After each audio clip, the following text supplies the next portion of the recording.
important trusts in this land. Let thy blessing descend upon us here in this house assembled. Grant us that we may treat and consider all matters that shall come under our deliberation in so just and faithful a manner, to promote thy honor and glory, to advance the peace, prosperity, and welfare of this country, and of those whose interests thou hast committed to our charge. Amen. Thank you. Good morning. Please be seated.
Communication from the Chair.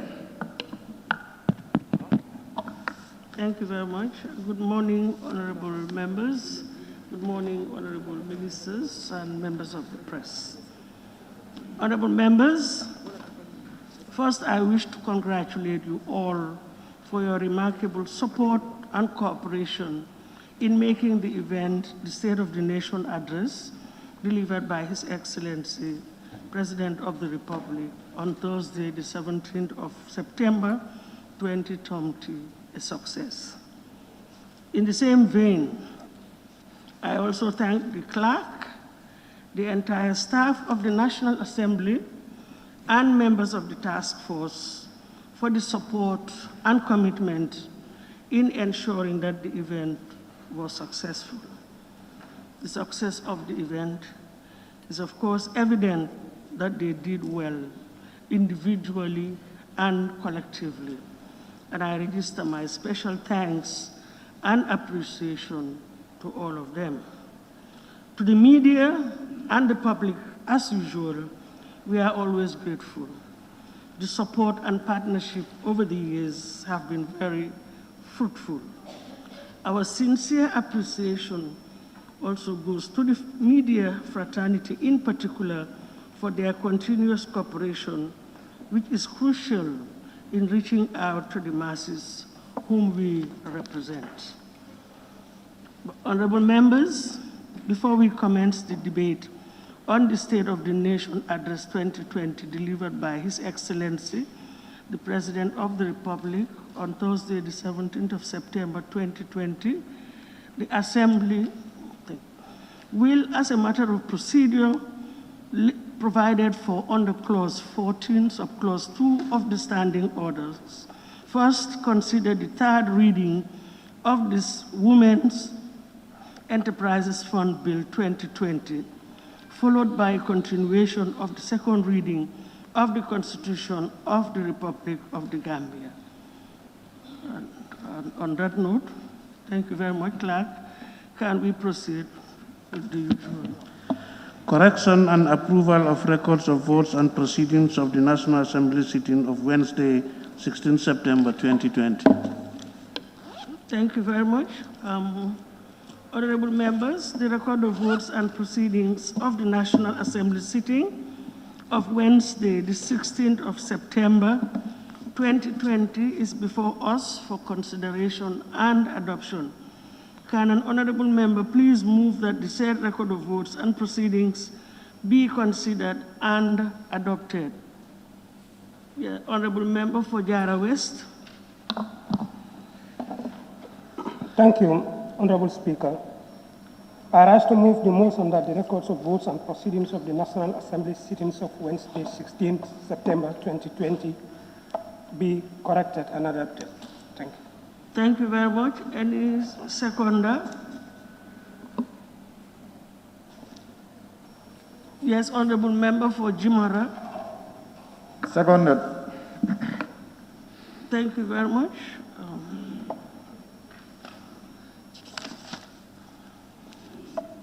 It has been moved and seconded that the record of votes and proceedings of the National Assembly sitting of Wednesday, the 16th of September 2020 be adopted. Any issues or observations, corrections from honorable members? Two records have been circulated, the one for the 16th and 17th. So we start with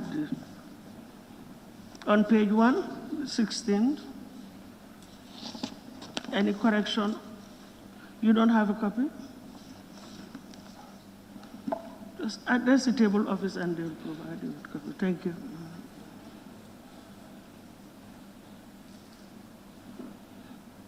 Page 1? No.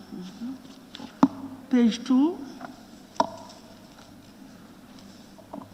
The attendants can ensure that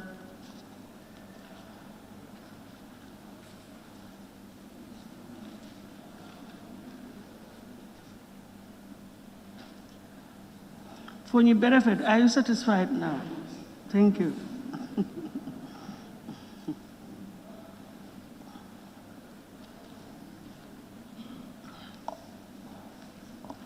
Okay, page 3. Yes, Fonyi Jarol. Thank you, madam, for consistency purposes. My name Alhaj S. I don't use S as an initial, but the full Sankum, because S could mean any other name different from Sankum. So I would want them to maintain Sankum instead of writing S, please. Thank you. Thank you. Anything else on page 3?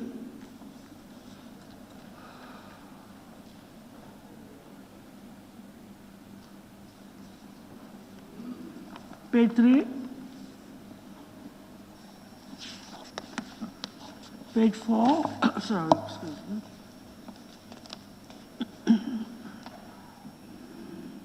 Page 4? Woolly East? Are you okay?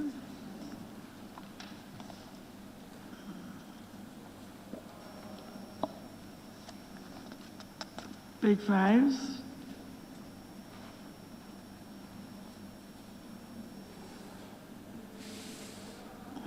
Page 5.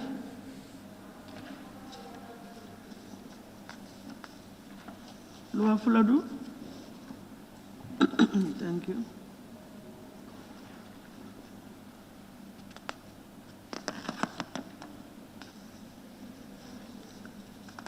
Page 6.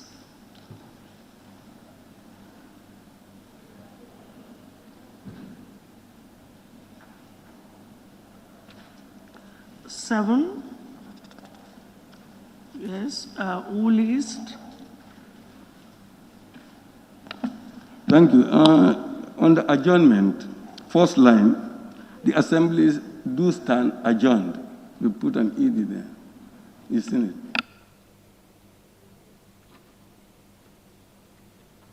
Kunda? Or was it Lower Nyomi? I saw a tag on my right-hand side. Okay, then. Adjournment.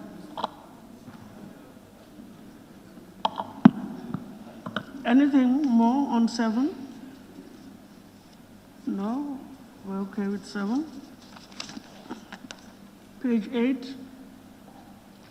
Yes, Lower Fuladu. On 8. Yes, on page 8. Those in favor, please say aye. Those not in favor, please say no. So, the ayes or noes have it. Which one is correct? Whether the ayes or the noes. Thank you.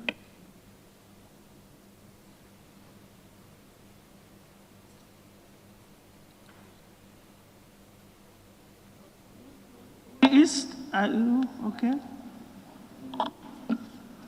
Well, the last paragraph, this assembly now stands adjourned. I think if we are reporting, we just said this assembly was adjourned, instead of repeating what you have said. He's just repeating what you have said. It should be reporting.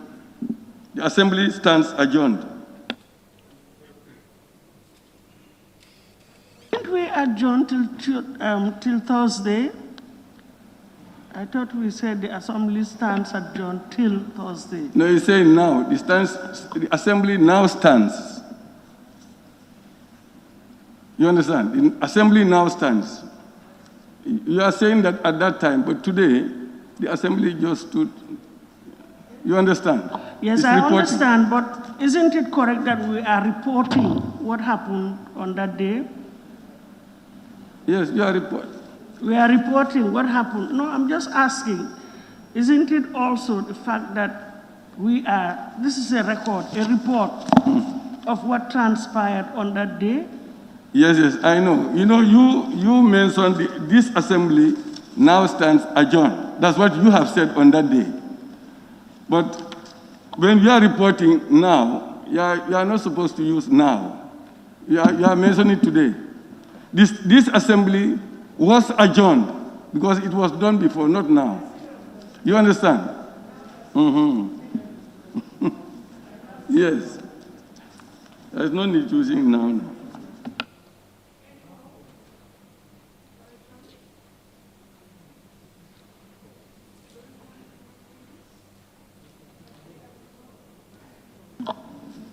No? Okay.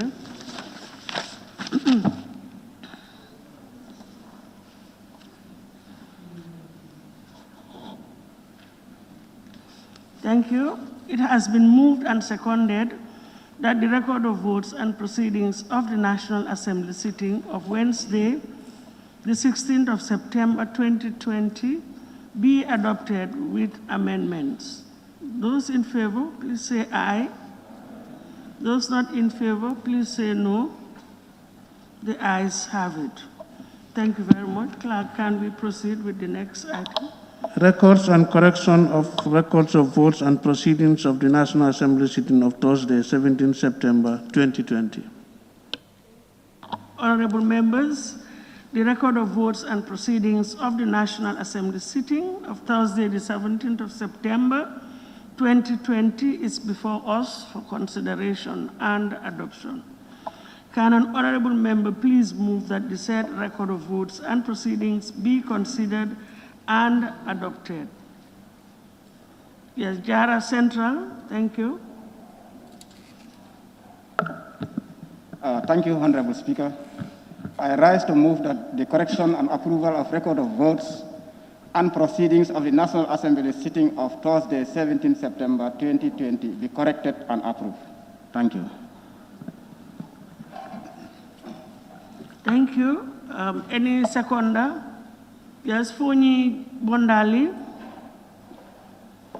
I rise to second the motion. Thank you very much.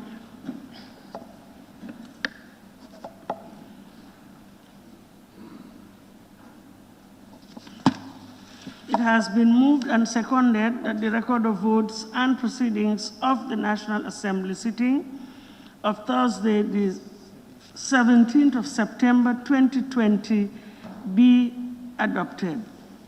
Now, any issues or observations from honorable members? Question. The records have also been circulated. Yes, honorable member for Woolly West. Honorable Speaker, the names of members, are they reading alphabetically or they are reading helter-skelter? Because my name keeps on floating between 9, 30-something, 20-something. What is that?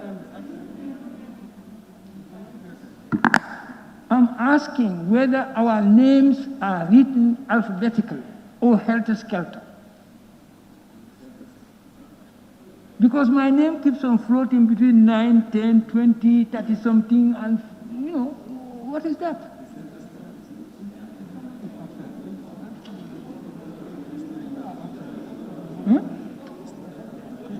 Well, they should. For consistency purposes, they should be reading alphabetically. Consideration, but I am being informed by the table office that we cannot be consistent because at the moment, we'll look into it as I said, but that honorable members come in, not everybody gets in at the same time. And I also see the table office clerks going around taking record of honorable members present. We've taken notes and it will be looked into. Thank you. Can you we'll start with page 1? 17th of September.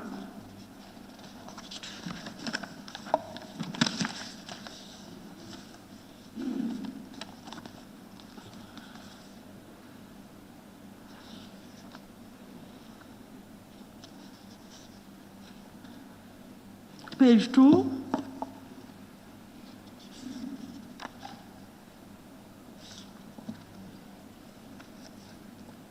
Honorable Member for Bakau, page 2. I'm taking you back to page 1. The honorable member for Joshua was not here on Thursday, and he's on the attendance sheet as present. It will be corrected. Thank you. That's 15. Honorable. It's number Speaker, 15. Speaker. Joshua? Yes. Thank you.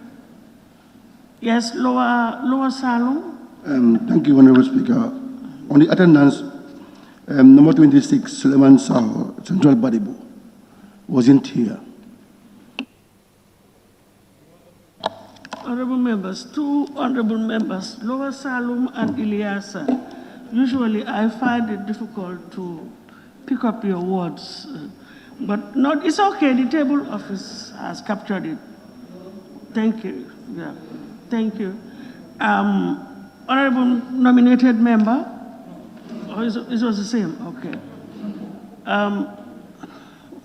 Any more corrections on page 2?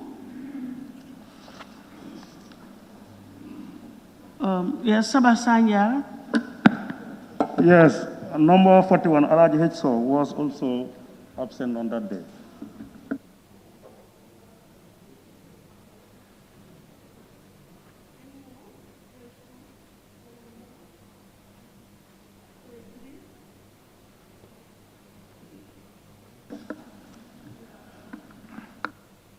Lower Nyomi. Are you on page 3 or 2?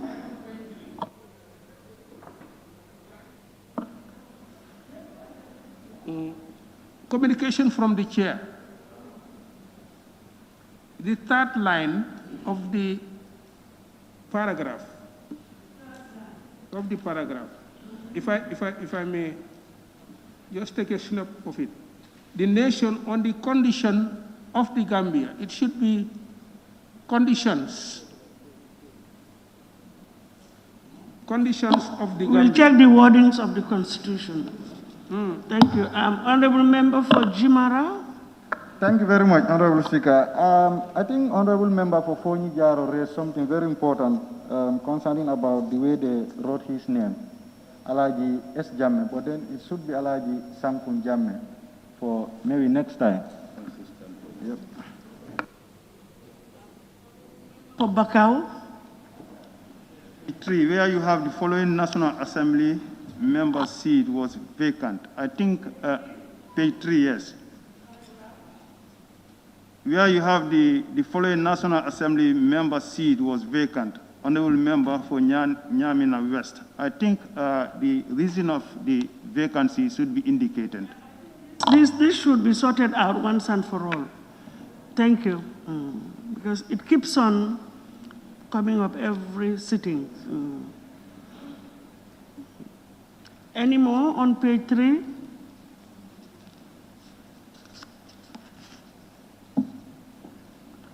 Page 4, can we? Page 4? No? Okay. Page 5, Guli East. The first paragraph, second line, the will, Excellency will, should be changed to would. We are reporting.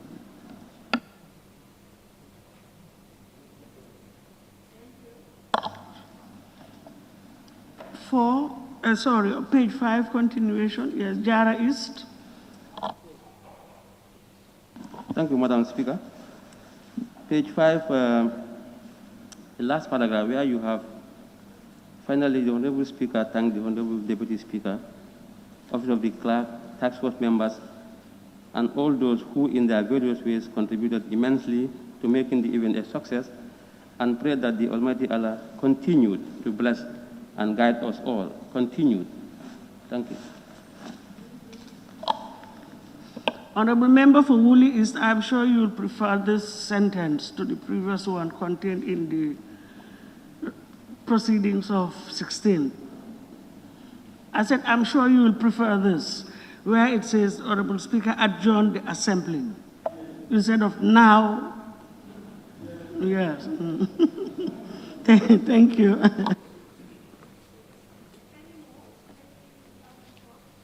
Members, we've also taken note of the observations, and they will be addressed in due course. Yes.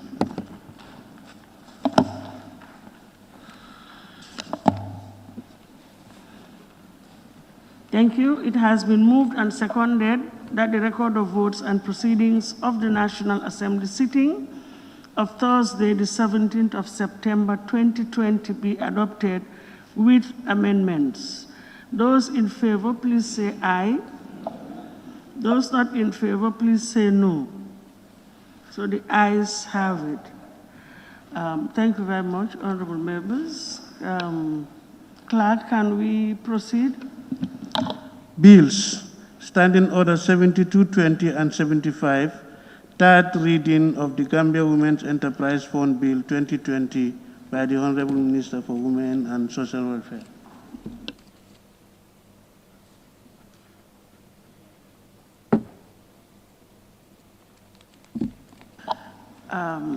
Thank you very much. Honorable members will recall that the consideration stage of the Gambia Women's Enterprise Bill, Enterprise Fund Bill 2020 was concluded on Monday, the 14th of September 2020. Accordingly, today is appointed day for the third reading in accordance with Standing Order Clause 75. I will therefore now invite the Honorable Minister for Women, Children and Social Welfare to move a motion for the third reading of the bill entitled the Gambia Women Enterprise Fund Bill. Honorable members will recall that we had completed the consideration stage, and the bill was supposed to have been circulated, the neat version, which I hope has already been done, and everybody has a copy, because once it is passed, we cannot touch it anymore. But Honorable Minister, before I allow you, let me allow Honorable Member for Central Badibu, then maybe the chair will come. I saw your tag, sorry. Concern is already addressed. They said it's in the pigeonholes. So I wanted to ask for the bill, the neat version, but they said it's circulated already. Banjul North. Thank you very much, Honorable Speaker. As you indicated, the neat version is supposed to be before us, but some consultations were done during the weekend to ensure that it is clean. It captures everything that was discussed and agreed by the whole House, Committee of the whole House. But I've still noticed some missing things, and I think it's important, as you've indicated, for us to do the corrections now before the Minister comes. If we go to page 7, and the advice also, when we have these things, it's important that they come and place it on our tables rather than pigeonholes, because I think that's the problem that most of them are having.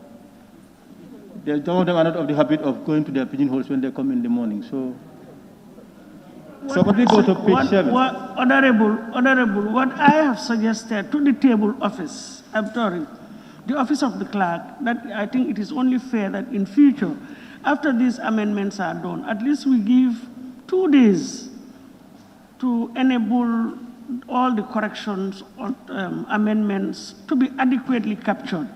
But I think half a day is really too short to ensure between printing, because you may print and observe that there are still further omissions and which need to be corrected. So I don't know under this present situation whether it would not be better if we push this or adjourn it and allow everything to be tidied up, because in any event you need a clean version as agreed between the ministry and the committees. That's just my proposal because I didn't know. For me, I thought that everything was tidied up, you know. But we are being told that there are still some issues to be tidied. And we thought we had finished the committee stage. But there were some omissions not captured here, but discussed at the committee stage. Am I right? If I get you, Honorable Banjul North? No. Well, these are just, one can call them minor. The missing ones were, like I said, in our consultations, we are taken up and then factored in the final document. But these are just numberings and some wordings in terms of, yes, formatting is part of it. But I don't know whether other members of the committee would want us to defer it to tomorrow, or we proceed with it today. But for me, it's not a problem. I think we can proceed with it if they don't. Well, the committee members are here. You have the co-chair is saying that, is suggesting that we move it for tomorrow. Be guided by your observations or your advice. Yes, honourable member for. Yes. Thank you, Honourable Speaker. We are really operating according to Standing Order 72, paragraph 20, that when a bill has been amended at consideration stage, the whole text of the bill together with a revised memorandum of objects and reasons, amendment shall, if practicable, be printed. But if this is not practicable, the text of every clause or schedule amended and every new clause or new schedule added shall be printed, published, and circulated to members in advance of the final stage. So, Honorable Speaker, this is the final document that we are voting on, is the law. So it is prudent that we clean it up. It's the end. Before the end of the session is simply coming and voting on what we have already processed. So I would propose that we push it, postpone it, and allow that process to take place between the committee, the minister, and our staff, so that we clean it up and circulate the copy that we will finally consider to be the law. I think, Honorable Sala, that is exactly what I said, or I suggested. Am I right? Yeah, that was exactly what I said. And I said I will leave it with the committees. So in that case, we will suspend the deliberation on this bill, that is the third reading, until things are sorted out, because we need to get it printed, final and neat copy, printed, circulated to members well in advance. We still have time just to go to the third stage. So, Honorable Minister, I'm sure the committee and also the table office will get back to you so that you can get the bill finalized with printed and circulated well in advance to honorable members for them to ensure that everything has been adequately captured. On that note, we'll push the continuation until later. Thank you very much.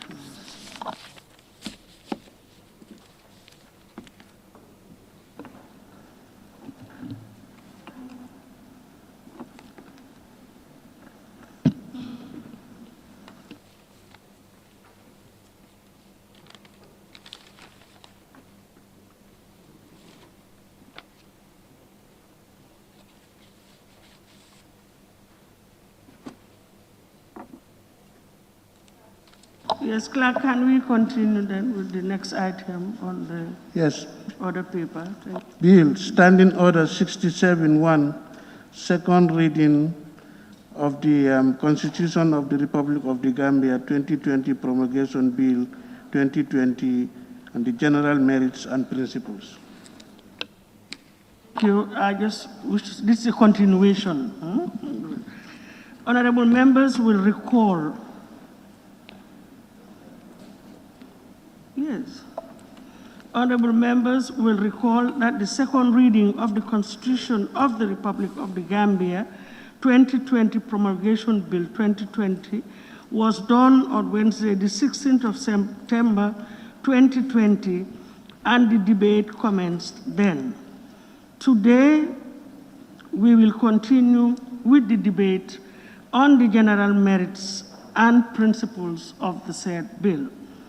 Therefore, in accordance with Clause 67, Subclause 1 of the Standing Orders, I will open the floor for continuation of the debate on the general merits and principles of the bill.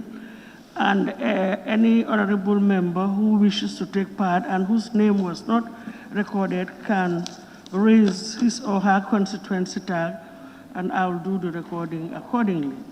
But before giving any honorable member the floor again, I wish to strongly emphasize or lay emphasis on Standing Order Clause 67(1), that the debate shall strictly be on the merits and principles of the bill. And I will not hesitate to call to order any honorable member who deviates from this. For now, we are not debating the details of the bill. And furthermore, after the debate on the general merits and principles, a vote shall be taken on the second reading as required by Section 2262B and 4B of the 1997 Constitution. A vote of not less than 3/4 of all members is required before the bill can proceed to the next stage of the process. This is a constitutional requirement for all honorable members to kindly take note.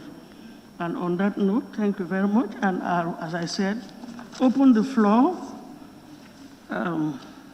for continuation. I already had a list, so I want to continue from where we stopped. Yes, I've noted Fonny Brefet. I just want to confirm whether you were originally on the list.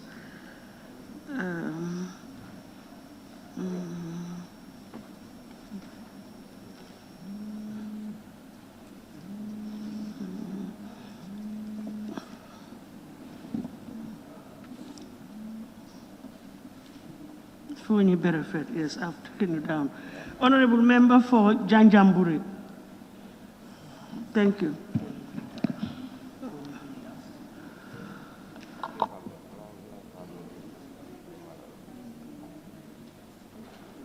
Yo. Can I continue? Thank you. Thank you, Madam Speaker, for giving me the floor. I just want to remind or can I remove the mic? The mask? Okay. I just want to remind myself and remind my fellow National Assembly members. One of the reasons why the entire Gambia decided to go in for a new constitution. First of all, if I stand here today and hold this constitution, I don't think I'm holding the right constitution, because this has been doctored more than 50 times. So this is not the right constitution. Secondly, Willie West has said it here, that in this constitution, the Gambia was not defined. So there are a lot of salient issues that are not in this. And at the time of when the act was coming to this parliament, I don't think there was anyone here who would have gone against this constitution. Madam Speaker, we are informed, according to the report, that the process they took, that we asked them to do, because the act was approved by us here. So in other words, we asked the CRC to prepare this document. And how did they do it?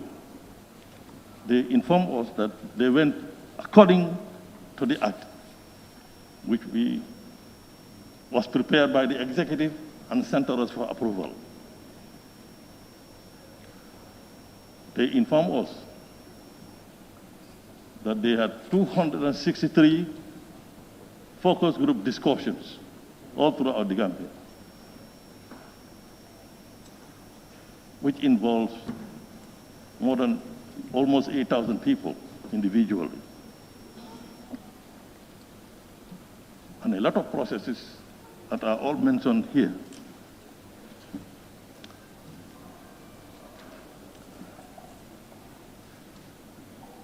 Madam Speaker, they also inform us the first 3 months of when they started work, they reviewed the 1965, 1970, and 1979 constitutions. Unfortunately, I would agree with some of my honorable colleagues that I think the Kenyan ones should have been included here so that when you quote from it, it can be valid. But it is not. That's unfortunate. Again, we are being informed that they have consulted, position papers were given to them by 31 NGOs. 23 departments, ministries, and agencies. 8 religious organizations. I don't even know that we had 8 religious organizations in this country.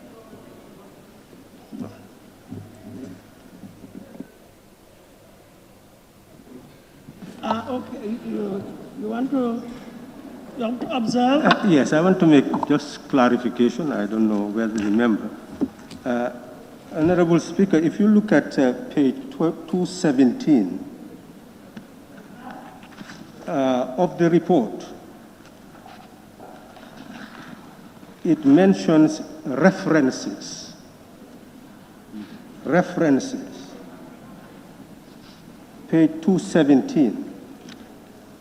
And if you go to page 219, item 30 and 31, 32, 33, 34, you will see the Ghana Citizenship Act.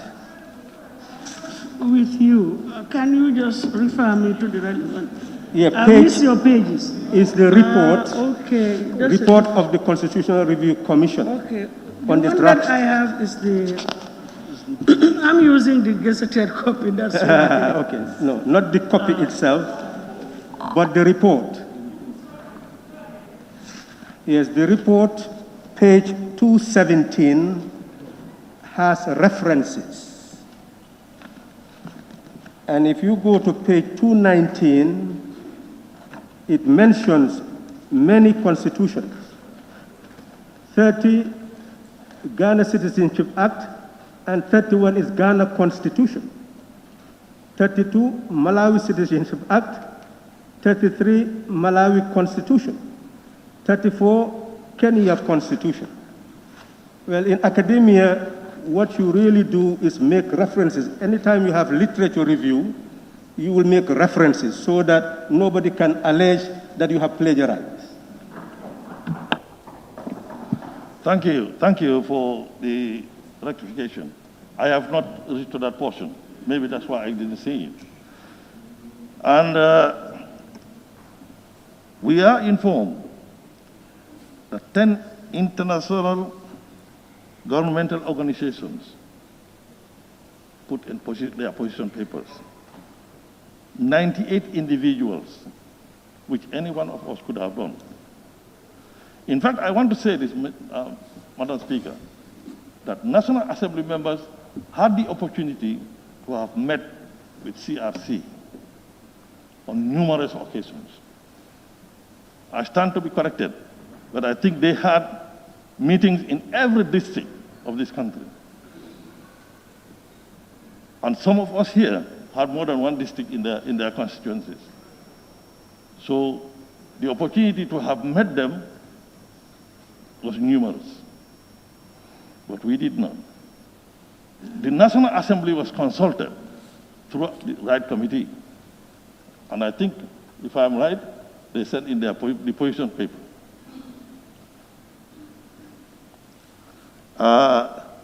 Four educational institutions sent in their position papers.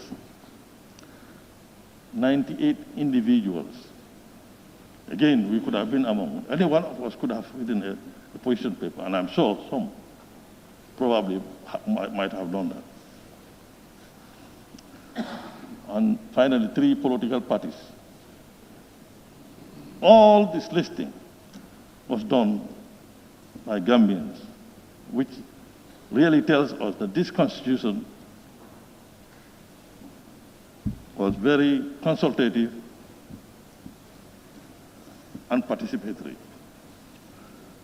This does not the least mean that I don't also have my objections. Madam Speaker, if I want to enumerate what I also have comments on this, my number one thing would be the citizenship. I agree that Gambians should open up and allow other people to be registered as Gambians. But we are saying, we are not refuting it, but let it be in the right manner. Let it be in the right manner. Go and do the neutralization or whatever in the right manner. That's all. That's all we are asking for. So I think that portion of citizenship should have more elaborated. That's my feeling. And I think at one time, here it was either at committee level or at the plenary that we said the president at least should be coming here twice every year. Beginning of the year, to highlight what his government has planned. At the end of the year, to come and tell us what they have achieved, what they have not achieved, why they have not achieved.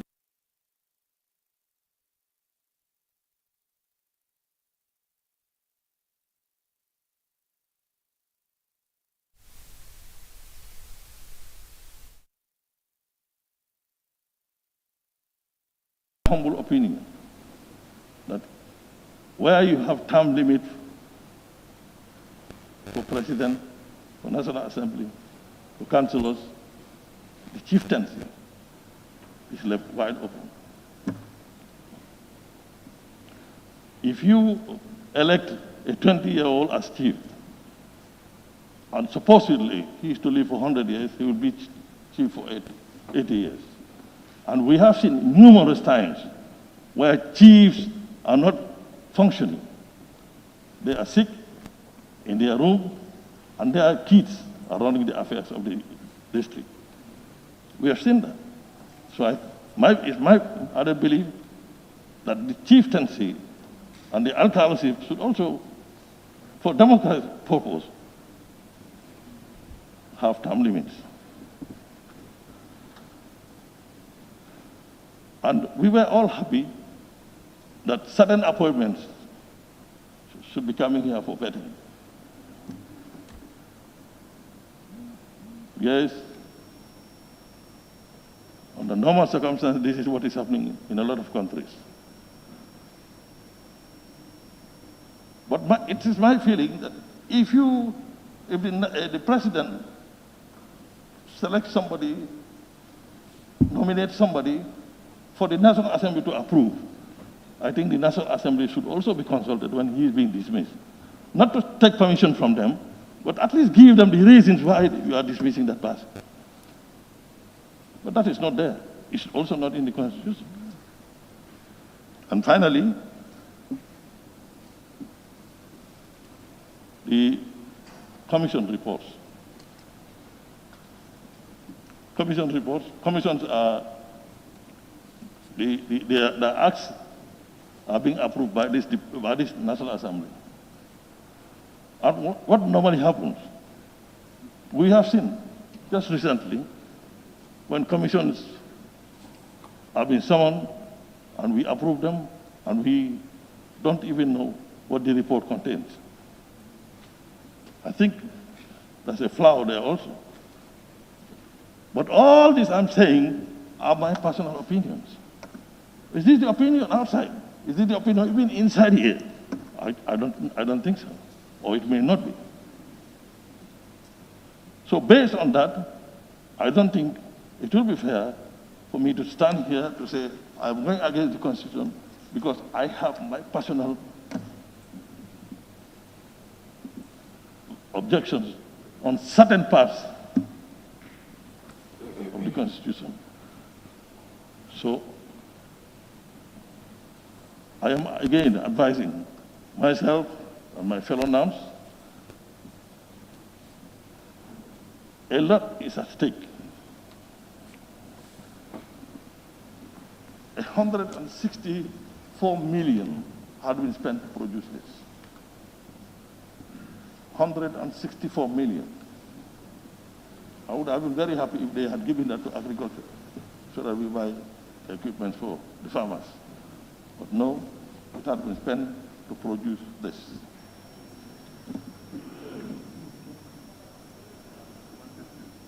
$115. No? 1.6. Okay, let it be 100 million. Let it be 100 million, not 160. 100, let it be 100 million. I think 100 million plus the time and the energy spent on this. I was thinking, probably if anybody is to object to this, it should be the people themselves. The people who were consulted, the people whose ideas are in this, should be the people who would say, yes, we disagree, because this is not what we had agreed when you came here. So we are rejecting it. That's my humble opinion. Today, after these debates, the onus is left onto us. If this passes,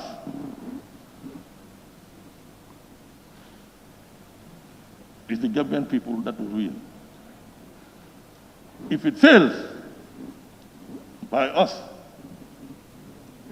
I think we will not be in the good books of the people. Because, Madam Speaker, these days, a lot had been said. A lot is going on since yesterday, after today, on this Constitution. So there is a definite need for us to rethink.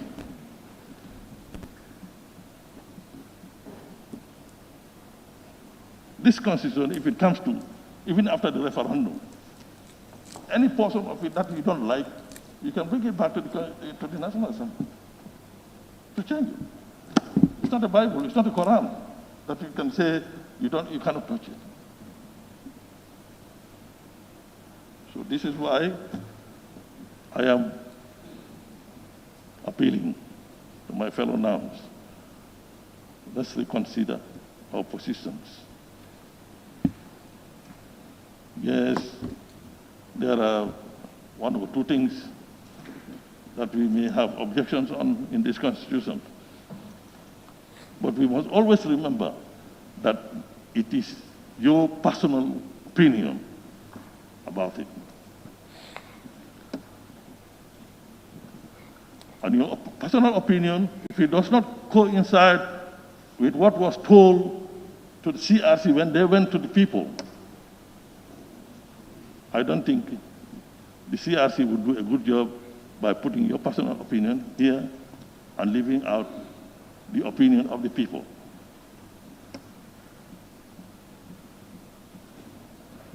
So once again, Madam Speaker, I appeal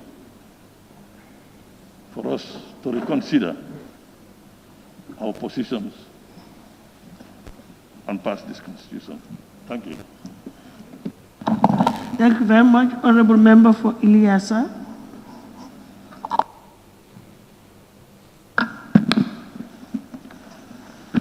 Thank you very much, Madam Speaker,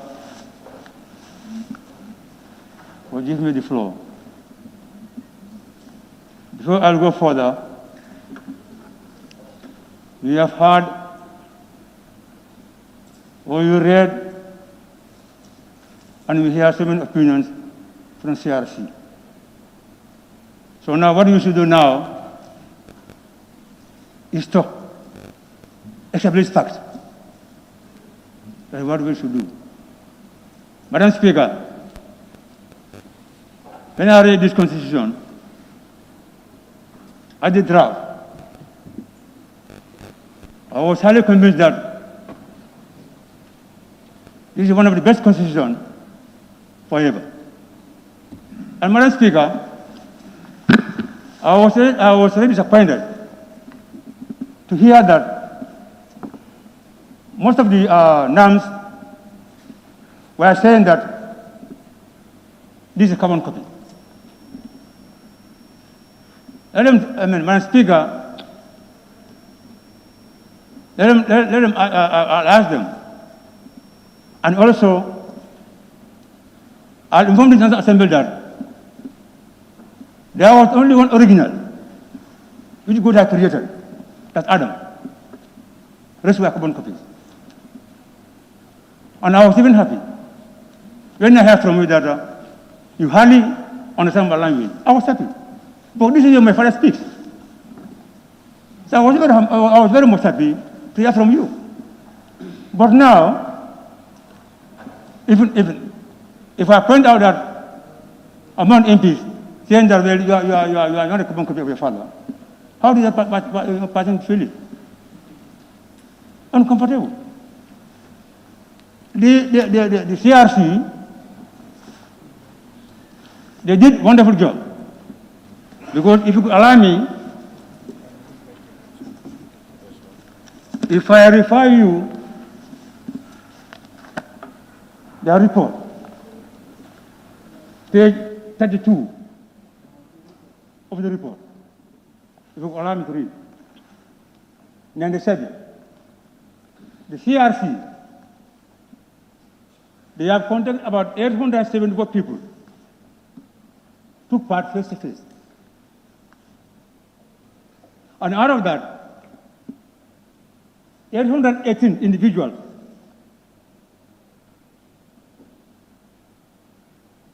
were participated face-to-face interview. Out of that,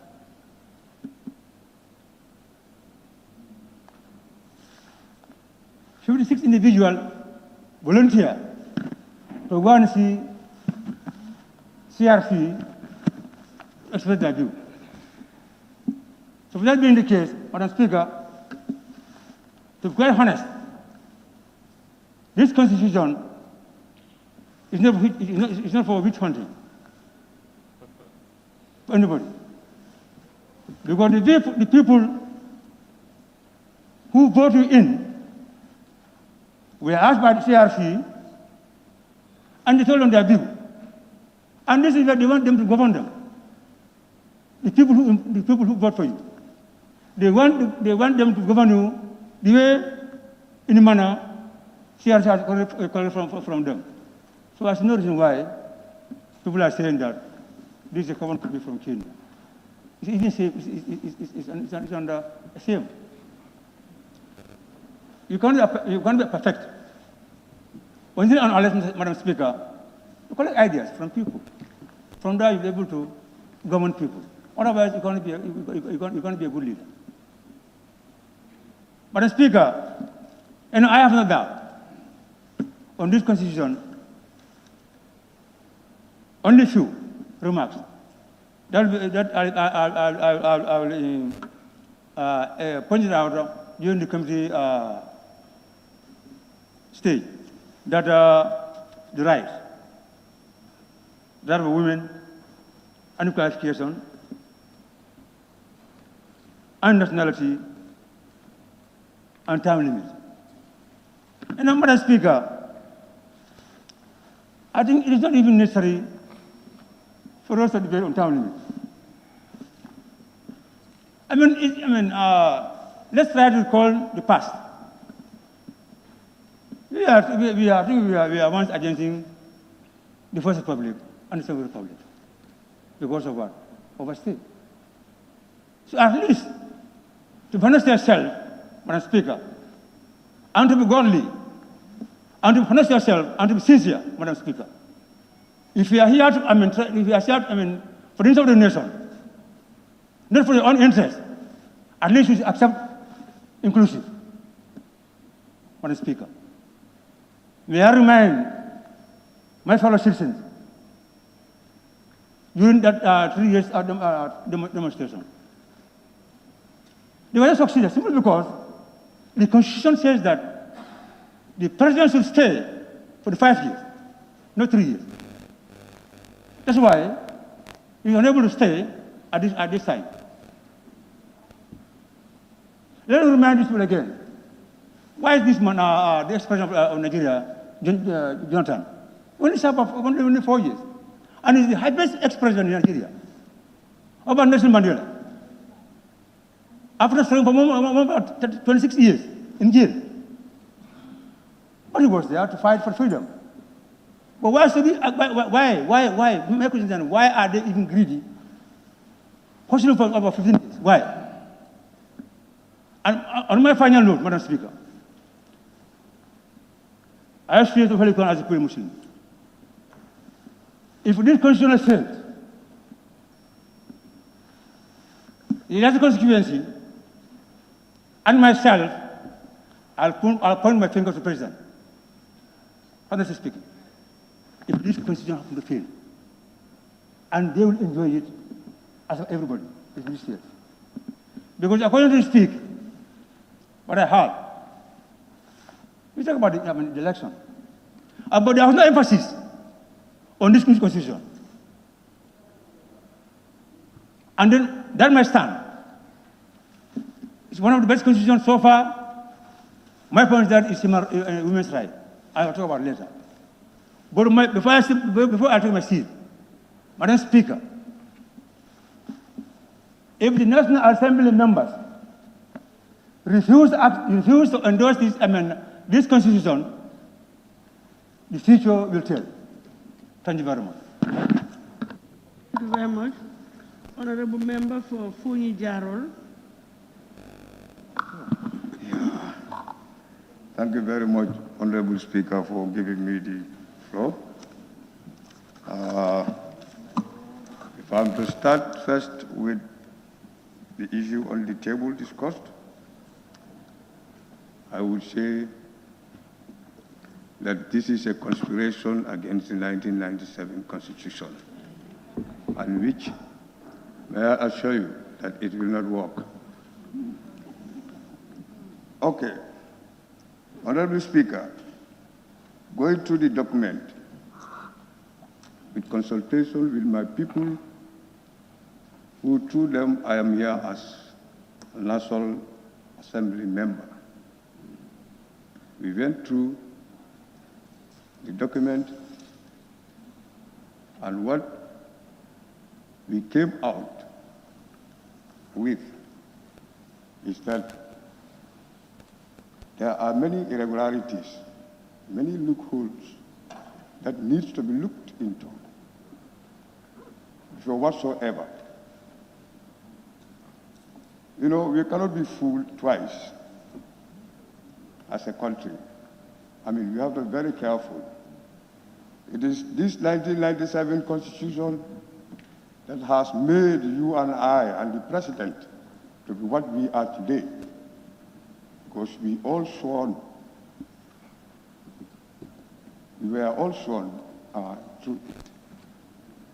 And up till date, it is that document that the government is still functioning on. So, while you repeat, we can make amendments, go through into some of the necessary or unnecessary things that we think are not fit to be there. We may change. Saying we have spent 116 million, I mean, that's nothing to me, because it's all about life. This is all about governance. This is why sometimes when you are taking up things, you have to be very careful and study it thoroughly. Don't just say because I am in power or I am over you, so I have to do whatsoever. Most of us here, we are opposing the coalition government. And you are the very people who came up with that coalition selection to get this one there, president. And now we are saying no, because of certain, weaknesses that are prevailing. So should we also allow, going through this document, the same thing to happen? I have my reasons, as I said. Now, by the way, if I may refer and if you may allow G and H to my people, ensure that, like G says, ensure that at least 10% of candidates for election to the National Assembly are youth. But how are we going to be sure of this? Maybe in an area where maybe you don't have that youth participation in politics, at least to give you that number in percentage as a political party, then what are you going to do? And G, H says, K rather says, publish to the public annually their audited accounts within 6 months of the end of the financial year, failing which the Independent Boundaries and Electoral Commission may deregister the party. When that public did not sponsor your party, or the public is not the group that is sponsoring your party, only the militants, why can't that be in the Congress, where you tell your people how you spend the party's money, rather than the public? It's not like a government where everybody's monies are put into, but for parties, not everybody's monies are put into. It is only those people who are in the party who contribute to the welfare of the party. So it is important to let that people know. But the entire nation, meaning you are revealing your secrets. And every life needs secrecy. So to us, this will be very important if it is taken to the Congress. Now you move to, again, on Section 85. Section 85, here on subsection 2. Madam Speaker, the executive authority vested in the President includes upholding the values and principles of this Constitution and all other laws validly, and you underline that, enacted by the National Assembly. So do the CRC want to tell us that whatever we enact here are not validly enacted? So the word validly, to me, should not be there. So if you are to maintain that validity, meaning then the National Assembly has not, enacting, issues that are valid. So to us, we forget about validity or validly, and then say, and all other laws enacted by the National Assembly. Simple. Honorable Speaker, to be honest with you, I know many people are talking. You go to the media, go to ghettos, anywhere, people are talking about this issue. And you have to be honest. We are all represented by people, or we are representing people, and it is these people who put us here. So people have different opinions.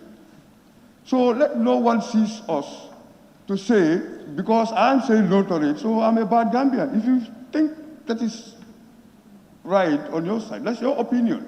But my people who brought me here are saying that let me not see that this document should be something that I should agree to. And we have our reasons. There are many reasons here, if time will allow me to come up. Okay? So may I refer you again to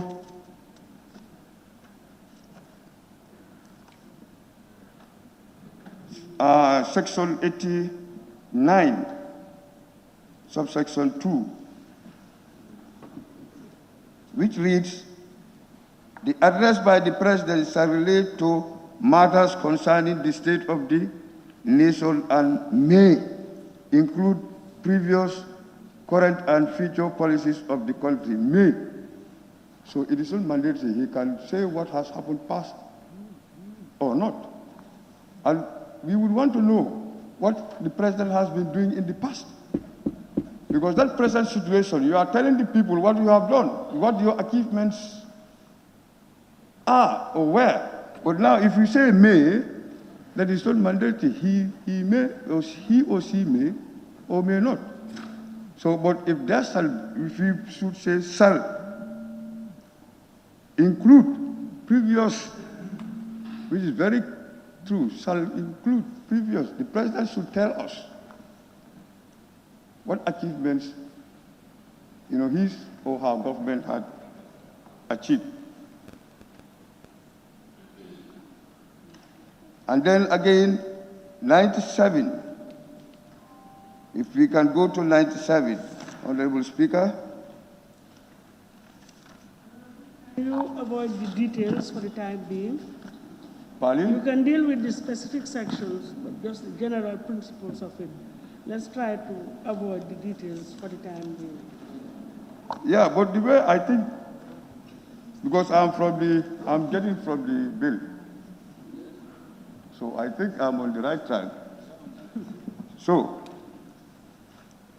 I said page 97, or before 97, can we see 94? On page 42, disqualification for election as president.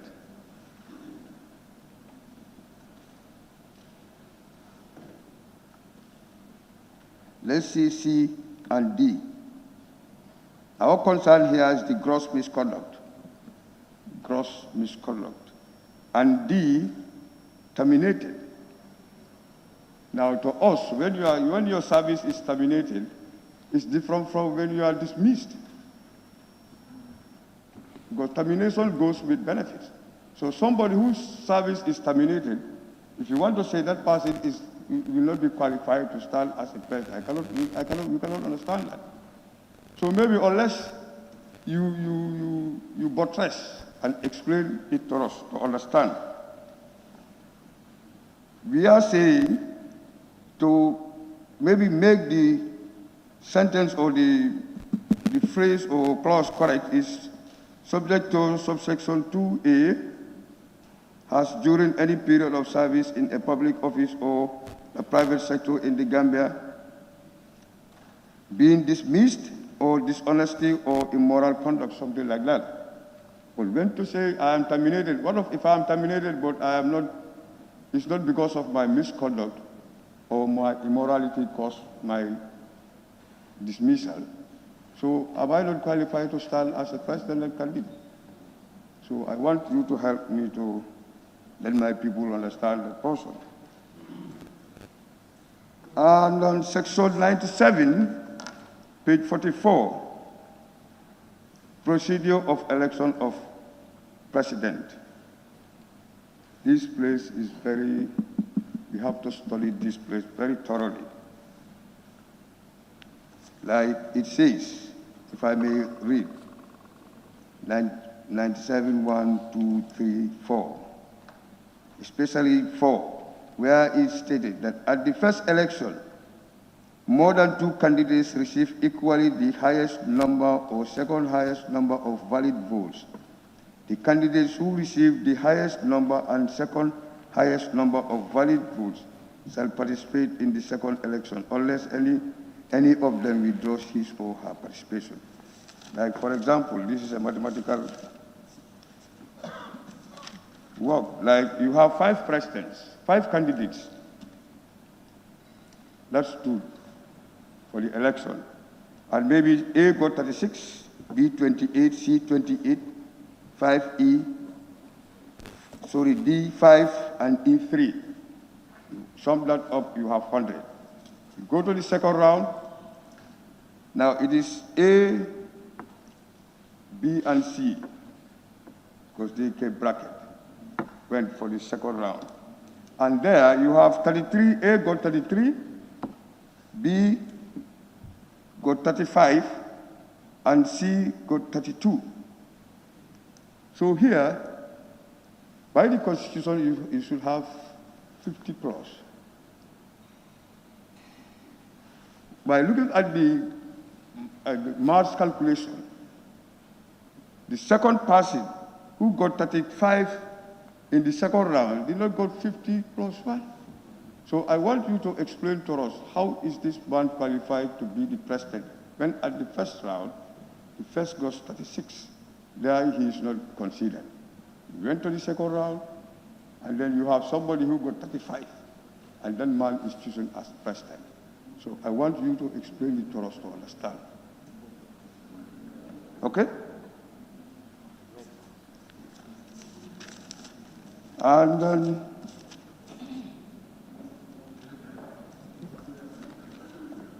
I don't like interrupting honorable members when they make their interventions. But as I said earlier on, can we just deal with the, the merits and the principles? It appears as if you are going into the details to the extent of even doing some mathematical calculations. I stand to be corrected, or Sandu is not here. You can broaden your arguments to cover a large scope, and then it will be understood. Because the sections are there, we can all read. And anyway, Tobai. Just a second, let me learn. Honorable Serekunda, please. Let me just, yeah. Are you with me? Are we together? Yes, I'm with you, I'm with you. All right, if you can, please. Okay. Can you respond? Honorable Serekunda is drawing your attention. I think he wants, I don't know what. Clarification? Well, I hope the honorable member is guiding us properly in terms of the interpretation of what he is saying. What this seems to be saying is that if you have the person 35 and the second position you have 2 people having 33, then you have a problem there. All 3 are there. One is first, the other 2 are second. So if the other 2, one drops, you can still continue. Otherwise, all of them will have to participate. So I don't know, what are you guiding us? What is? No, what I'm trying to say here is about the details for the time being.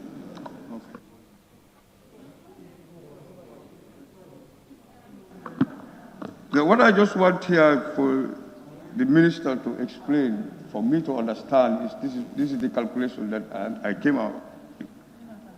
Because I said first round, you have 2 brackets, with one leading the scores.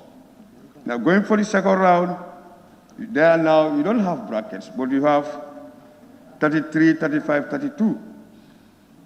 And that's why, according to this constitution, the elections stops there, because there's nobody that has given up for the honor. Now, in this event, how are you going to go up again? where there is nobody amongst these people who has plus 51. This is what I want to understand. And that's why the election stops.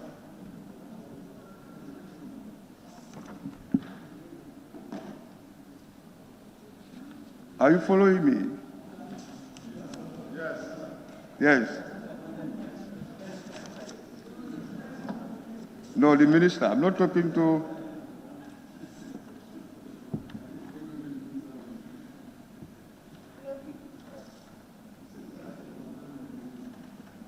Okay. Honorable Speaker, as I said earlier, the 1997 Constitution should have been looked into for amendments, and I'm even more disappointed when one of my fellow members here stood to say there were many allegations against that 1997 Constitution. It was a soldier constitution, it was an APRC constitution, you name it. But where are the people? For 22 years, a document. And the National Assembly has been existing up till today. There is no challenging, except when this time came up to say, let's review. Some said it here, no need to review it, no need to get another new one. Can't we go through and see how best we can make some changes or bring in those that were deleted and see, so that we'll have at least not that much cost, as we are saying, because I think it's going to be lesser cost than what we now expecting. And let me tell you, it is not also bad that you send your child to the shop to buy you something that you want.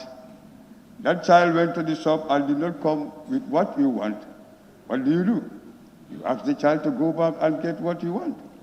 So if the same comes, this constitution has come. We have asked these people to give us what the Gambian people want, and in turn, it did not happen in the way we wanted. Obviously, we have to ask them to go back and bring in something that we are looking for. So it is not bad. It is only when maybe you don't care about whether the child has done right or wrong. You don't care about it, so you will not worry. But for us, we've sent CRC to bring us or to give us as expected, and it is not done in that right way. So what do you want us to say? Go and redo it properly. We continue on our 1997 Constitution. We amend it, see how best we can put things together, because it is for the whole Gambia. I mean, for 22 years, it's not 22 days. And we have seen what they have been doing. So if that constitution, it is the people, in fact, what I sometimes say is the people who face the constitution, not the constitution that face the people. Because we are the people who do the works or the instructions of the constitution. So if we fail to do so, then it means we are failing our own selves. So this is what happened. And let people not fear. Because others would say, yes, if you retain the 1997 Constitution, Babil Mansa will come, and when that happens, many people will run away. Who is Babil Mansa? Who will make people to run away? Is he not a human being like you and I? So, let's see what benefits the Gambia and what can Madam Speaker, forward. The member is deviating. Making an observation. You have to be clear what you want. Yes, observation. Observation, Honorable Member for Fonyi Jaro M. Yes, No, Jaro. and in fact, he has even followed the rules. You are not allowing... No, I don't allow him. So, in short, madam, and if you go to the judiciary, and before there, the National Assembly Service Commission, if you look at it thoroughly, why inviting other people to come and interfere in our own, administration? Like, creating 3 people, something like that, if I can put it rightly.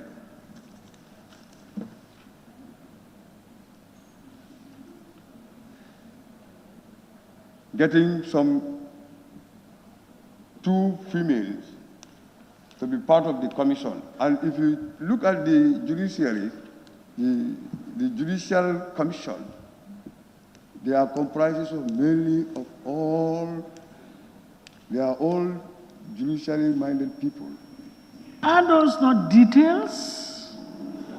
Considered, are the details? No, madam, the number of, you have to understanding. be able to distinguish between generality and details. But this is what I'm trying to put to you.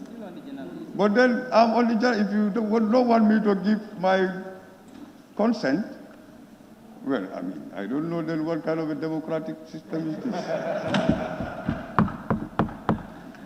Anyway, on a serious note, the parliament, we have to be very serious because otherwise the legacy that we want to come up will make us one of the worst parliament so far. Since from the creation of parliament in the Gambia. So we have to be very careful and be very honest to our people. This is the opinion of my people, that this 2020 constitution is a conspiration, is conspiracy constitution against the 1997 constitution. So it will not work. And you underline that it will not work. So I thank you. Honorable Member for Funi Berefet. Thank you, Madam Speaker. Berefet, you're quite right. Madam Speaker, thank you very much. To begin with, let me seize this opportunity to thank the CRC for doing a good job.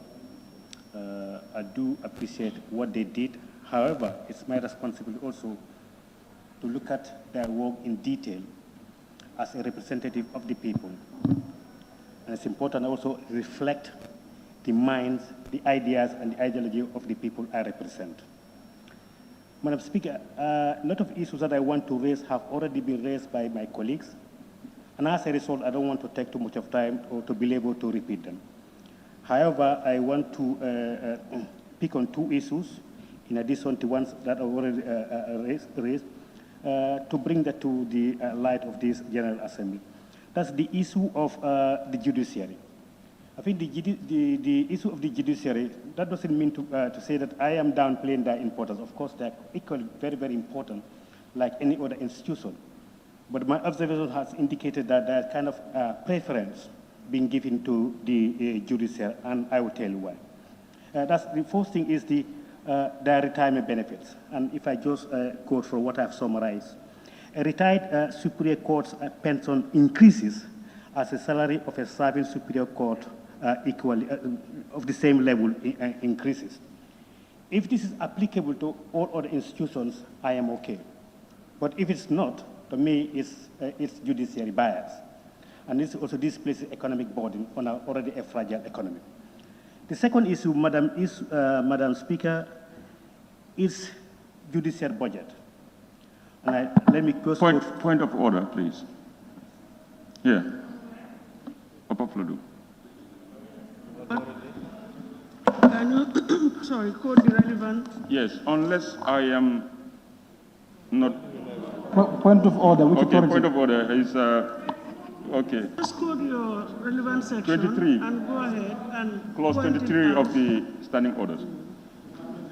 Madam Speaker, now, unless I am not understanding, members are going into clauses of the Constitution and trying to lay their concerns. If that is the case, we cannot stop anybody from going into the Constitution. Observation, Madam Speaker. And I am on a point of order. Point of observation. No. Honourable members, point of observation, Madam Speaker. Could he refer us to the relevant point, please? No. What is the relevant provision or Honourable members, please, I can assure you that I will try to conduct only one session. Honourable Speaker, we're asking for the... No, I'm not going to entertain. We are not going to have 2 sessions. Neither are we going to have dialogue. Honourable members have the right to intervene, but let us do it procedurally. We cannot be shouting from one side of the assembly to the other, talking at the same time. And we, in fact, it's not even permissible. Exactly. We cannot do that. So I just want... So let us exercise decorum. Anybody who wants to raise an objection, a point of order is entirely at liberty to do so. No, it's okay. Just cite the relevant provision. We will see if it is applicable or not.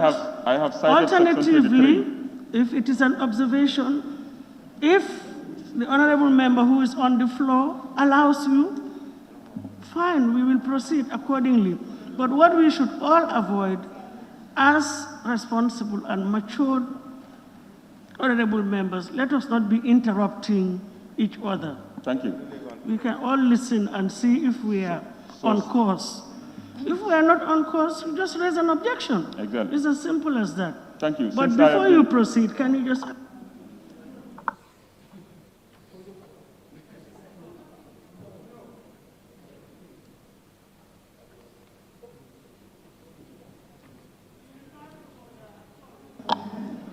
Honorable member for Upper Fuladu, Thank you, Madam you Speaker. referred to which clause? I just want, it's nothing to do with what he's saying. I just want to know, come on, guys, don't be silly, man. I have referred to the clause now, Section 23 of the Standing Orders. Yeah? I have. Listen, guys, have decorum. Please. Honorable member for Kantora, if you want to address the chair, you can ask for the floor to address the chair, but we cannot be having side meetings, please. Honorable member for Upper Fuladu is on the floor. And so I will can take this we advantage now to warn the honorable member. Madam Speaker. Madam Speaker. Please, Okay, no. thank you. No. Thank you. Honorable This member is violating the for rule of the Upper Parliament, Fuladu. Madam Speaker. This is violating the rule of the Assembly. Unless you don't want to proceed with your... I want to, yes. Then go ahead, otherwise I'll give the floor to somebody else. Thank you. My point is you have raised it time and time again to remind members that we should not go into the details of... Point of clause order, by- Madam Speaker. Point of order. It's violating the rule of the Parliament. Madam Speaker, point of order. Madam Speaker. Point of order. Madam Speaker, let the member confine himself. You said point of order. You cannot correct Point of order. clause. Shut up. You don't know. Shut But up. you don't know. You sit down. Don't try to be here to be disturbing people, distracting people's attention. Madam Speaker, that cannot be continue entertaining. You don't know this is front of that every time you'll be distracting people when they are making their deliberation. Madam Speaker, please be patient. Ask for the floor. Be patient, You Madam have Speaker. not asked for the floor. You have not asked for the floor. And as I said, we are not shouting. We're not going to entertain any shouting. Anybody who wants to raise any issue is at liberty to do so, but it has to be done according to laid down procedure, period. Yes, honorable member for Lower Badibu. Thank you very much, Honorable Speaker. I rise on a point of order on the Standing Order 18. Any member deviating from these standing orders. That 18, these standing orders may be immediately called to order by the Speaker or by any other member. Rising on a point of order, a member rising on a point of order in accordance with Standing Order 32(1)A, permissible interruption, shall direct attention to the point he or she decides to bring to notice and submit the same to the Speaker for decision. My point of order here is, the honorable member for Upper Fuladu raised a point of order without directing to the Assembly to the point of order he is talking about, to give us the benefit of the doubt. Which point of order It's taken as abandoned. Period. It's taken as abandoned. So we are proceeding. Who was on the floor? It's very simple. Sort it out. He did not proceed, so it's taken as abandoned. So, honorable member for Fonyi Berefet, can you continue? Thank you very much, Honorable Speaker. Calm down. Let us proceed. Thank you very much. Now, I will again, please, I'm appealing to honorable members. Let us all exercise patience, please, and decorum. Everybody has a right to intervene. The relevant section clause has just been cited by Lower Badibu. If you have a point of order, just raise it, direct it to the chair. It will be addressed.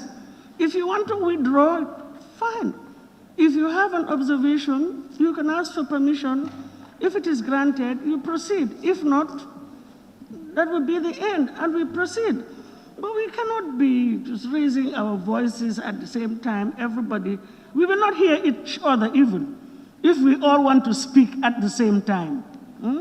It's just an appeal, please. Honorable members, let's exercise decorum. Yeah, Berefet, please, thank you. Madam Speaker, thank you very much. It is very important that if members to listen to one another so that we can get the sense of what people are making, that will enable us to make headway. But in general, I'm talking about the issue of the judiciary that earlier I've said have been given economic preference. And I try to explain that. I've highlighted the first issue, the question of the retirement benefits. And the second issue is their budget. The budget, in considering the estimates, the National Assembly shall not, which is mandatory, reduce their budget. For example, last year's budget, we cannot reduce anything less than last year's budget. And let us remind ourselves, we are a tax-based economy. Our budgeting system is also based on program-based budgeting. Now, if you say a particular institution's previous budget cannot be reduced, what happens if priorities change? What happens if the funds are not available? So that means you have to compromise other institutions which are equally important, just like the health, agriculture, and education, to satisfy the mandate of the Constitution. So it's where I have a problem. The National Assembly shall have the power to reduce or increase any institution's budget, which is fair enough, because our budget is based on availability and prioritization, because we have limited economy and limited finance. Therefore, there's need for we to prioritize our budget and our expenditure. But you cannot say institutions' budget cannot be reduced. For me, that needs to be reconsidered. And in addition, that same fund, they should become independent the way they manage their own funds, and their funds, the appropriations should be to be deposited to their account on quarterly basis. Emphasis shall be deposited into the accounts on quarterly basis. That takes us to the same issue. What happens if funds are not there? If funds are limited, it means do we have to take from health to satisfy that constitutional mandate? Is where I have a problem. Madam Speaker, in conclusion, it is very, very important that all issues that are being raised be considered. I don't know how do we proceed from that, but it's important that these vital issues that has been raised by the citizens, by fellow NAMs, is worth considering. This will avoid the Constitution being amended several times. I understand the 1997 Constitution was amended 52 times. But if the concerns raised are not being taken care of, I'm afraid this might be amended 2 times, 52. So in conclusion, Madam Speaker, it's important actually that members look at it thoroughly. And that's not just to say, if a particular member objects the passing of this bill, that doesn't suggest that he or she did not make any consultation. It is our responsibility, hence we are people's representatives, to make consultations with our people. And for me, I'm not quite sure whether all have done it, but for me, in passing, I have done exhaustive consultation with my people. And they have come up with certain issues. Earlier I said I don't want to proceed because some of those issues has been highlighted by previous speakers, so I don't want to prolong the discussion and take much of the Assembly's house. The issue of constitution has been mentioned over and over by members. That also needs to be thoroughly looked into to avoid what had happened in other countries. I think history has indicated that in Ivory Coast previously, there was a problem like that. So it's a very, very sensitive issue that we need to look at critically. And to sum it up, Madam Speaker, as I said, actually, it is important, finally, that let us take note of all these issues raised. And also let us respect each other's opinions. Now, signing the follow-up with the national to say, I found a group of members who are trying to advocate to fail the draft constitution, let not pass second stage. It is your responsibility to convince. Because as a National Assembly, what you could do is to convince others. But you can't avoid people from speaking their minds. Perhaps some people are not very well informed. If you approach them and try to speak, you may convince them. But failing to do that, but speaking aggressively, will yield no results. So it's important we respect each other's opinion. If you want to make a headway, Madam Speaker, I want to thank you very much. I beg to take mine. Thank you very much. Honorable Member for Jimara. Thank you very much, Honorable Speaker. I think mine will be the shortest. I will also join my colleague to thank the CRRC for a job well done.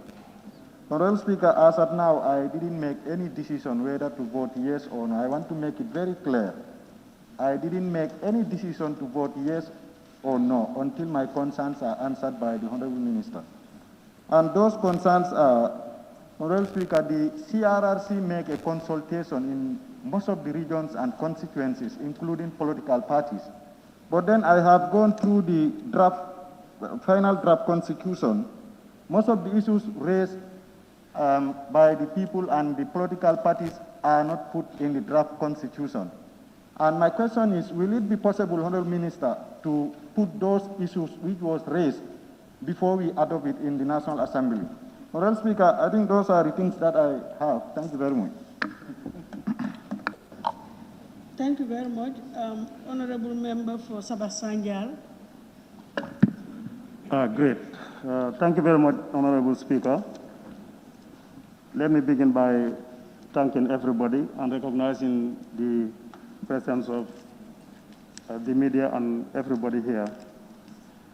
I also want to register my sincere appreciation to the efforts of the CRC. They have taken a daunting task to come up with such a constitution. Madam Speaker, however, I will just state as some other people have stated, but I have a series of concerns about this constitution. I may not exhaust all what I want to say or all what I observe, but I will select few among them, and I would like some clarification on them by the Honorable Attorney General, and there I will draw the curtain. Madam Speaker, first and foremost, I want to talk about the separation of power. The essence of democracy is the principle of separation of power and good governance. And I think we are all dreaming that fundamental system. Madam Speaker, when I look at the draft, I don't see any power being separated from the different arms of the government. I can even say there is one arm of the government which is more powerful than the rest of the others. Madam Speaker, to me, this is not justice, and it will not give us good governance. I will specifically mention the National Assembly, being the legislature, has been given tremendous powers, which I think is going far beyond their boundaries. Madam Speaker, for the sake of separation of powers again, Parliament have the mandate to enact laws, perform oversight, and many other things. Now, looking at the draft, the Parliament is mandated to engage in the activities of the executive, to engage in the activities of the judiciary, and there is no organ of government who has hand in the Parliament. What type of separation of power is that? So I am really doubt if we go by this, we are inculcating or we are bringing a dictator Parliament. Today, I'm a National Assembly member. but tomorrow who knows whether I will be. Therefore, Madam Speaker, I strongly, in the most strongest term, condemn National Assembly participating in the affairs of the executive. And I don't want to go into detail, but these are found in the Constitution, in the draft, and because of that, I am really down. Honorable Speaker, the other arm, which is also given a tremendous power, is the judiciary. If you look at the judiciary, they are equal as all other public, officers. Of course, they are independent body. By the nature of their function, their job, actually, the way they operate should be different from other organs. But the state should treat all officers equally, especially in terms of retirement, in terms of remuneration, and many other things. So, Madam Speaker, what I saw, or what I see in the draft, the judiciary is given a power or given, I don't know how would I even describe this. Because looking at their retirement benefits, you see that as a judge of a superior court or a high court judge, upon retirement, will be paid the salary that he retired continuously, plus his gratuity and other benefits. And this does not apply to any other public officer in the country. And Madam Speaker, the 1997 Constitution denied this Parliament to make a law or to enact a law that will separate or that will discriminate the public officers. That is one fundamental thing I want to mention. Madam Speaker, going away from separation of power, Madam Speaker, I have another concern regarding the civil service again. And that is in section 27. Section 27 of the draft. Madam Speaker, no public officer should engage into any gainful employment if you are employed by the state. Madam Speaker, that law, I cannot subscribe to that. I have to make that clear. Because if you look at the Gambia, even the University of the Gambia, a good chunk of the lecturers there are part-time lecturers. They are employed somewhere, and they took another employment there. Now, if we deny these people to do that, how is our university going to function? Now, if you go to the Gambia College, the same thing. Our teachers, because we have a low economy, the government cannot pay them the right salaries. So they also go for another schools, the private schools, so that they can sustain themselves. Now, if you deny these people that right to go and look for another gainful employment, how are you going to maintain them? Whatever I am saying here is based on my consent and the research I make on this document. I have facts to explain all those things. Madam Speaker, there is a concern to me, and I don't think this is really a progressive provision. It is alleged that the 1997 Constitution was amended for 52 times, but this Constitution as drafted, if we let it pass, Madam Speaker, I can tell you it will go for more than 100 amendments. Because there is nobody who can govern a country under this Constitution. You have a peaceful country. That is the fact. Madam Speaker, if you look at the media, over the past 2 days, they are calling members, they are talking a lot of things. If you look at Facebook, a lot of insults. And people are doing this because out of ignorance, and they are misled, they are misinformed. Some of them don't even have a copy of this draft, and they are saying a lot of things about the draft. I think National Assembly members should be left to do their work diligently and in a very independent manner.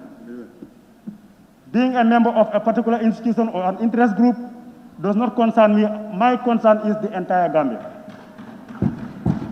So based on those facts, Madam Speaker, I will faithfully act on behalf of the Gambians for the best interest of the Gambia, not a specific group.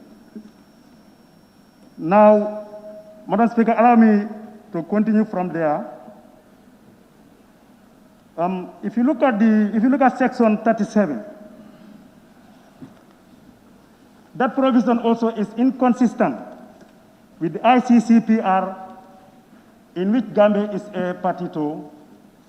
Gambia is a party to that treaty, and that provision is completely inconsistent with that document. Madam Speaker, I think this needs to be looked at. Madam Speaker, if I can go further, I will touch on the armed forces. The armed forces, Madam Speaker, in the 1997 Constitution, I don't want to go into detail, but I just want to bring comparison so that you can also do the same thing and see what I am talking about. Their mandates are explicitly explained and their responsibilities in the 1997 Constitution. But if you go to the draft, less is being talked about the armed forces. The draft is just saying the parliament will further do those things. Madam Speaker, I think this Constitution is the document that should set the framework, the principle of how this country should be governed. But everything should not be left in the hands of the parliament. I'm not saying that this is a regulation, but merely in certain terms, you can denote that. Madam Speaker, if I go to the section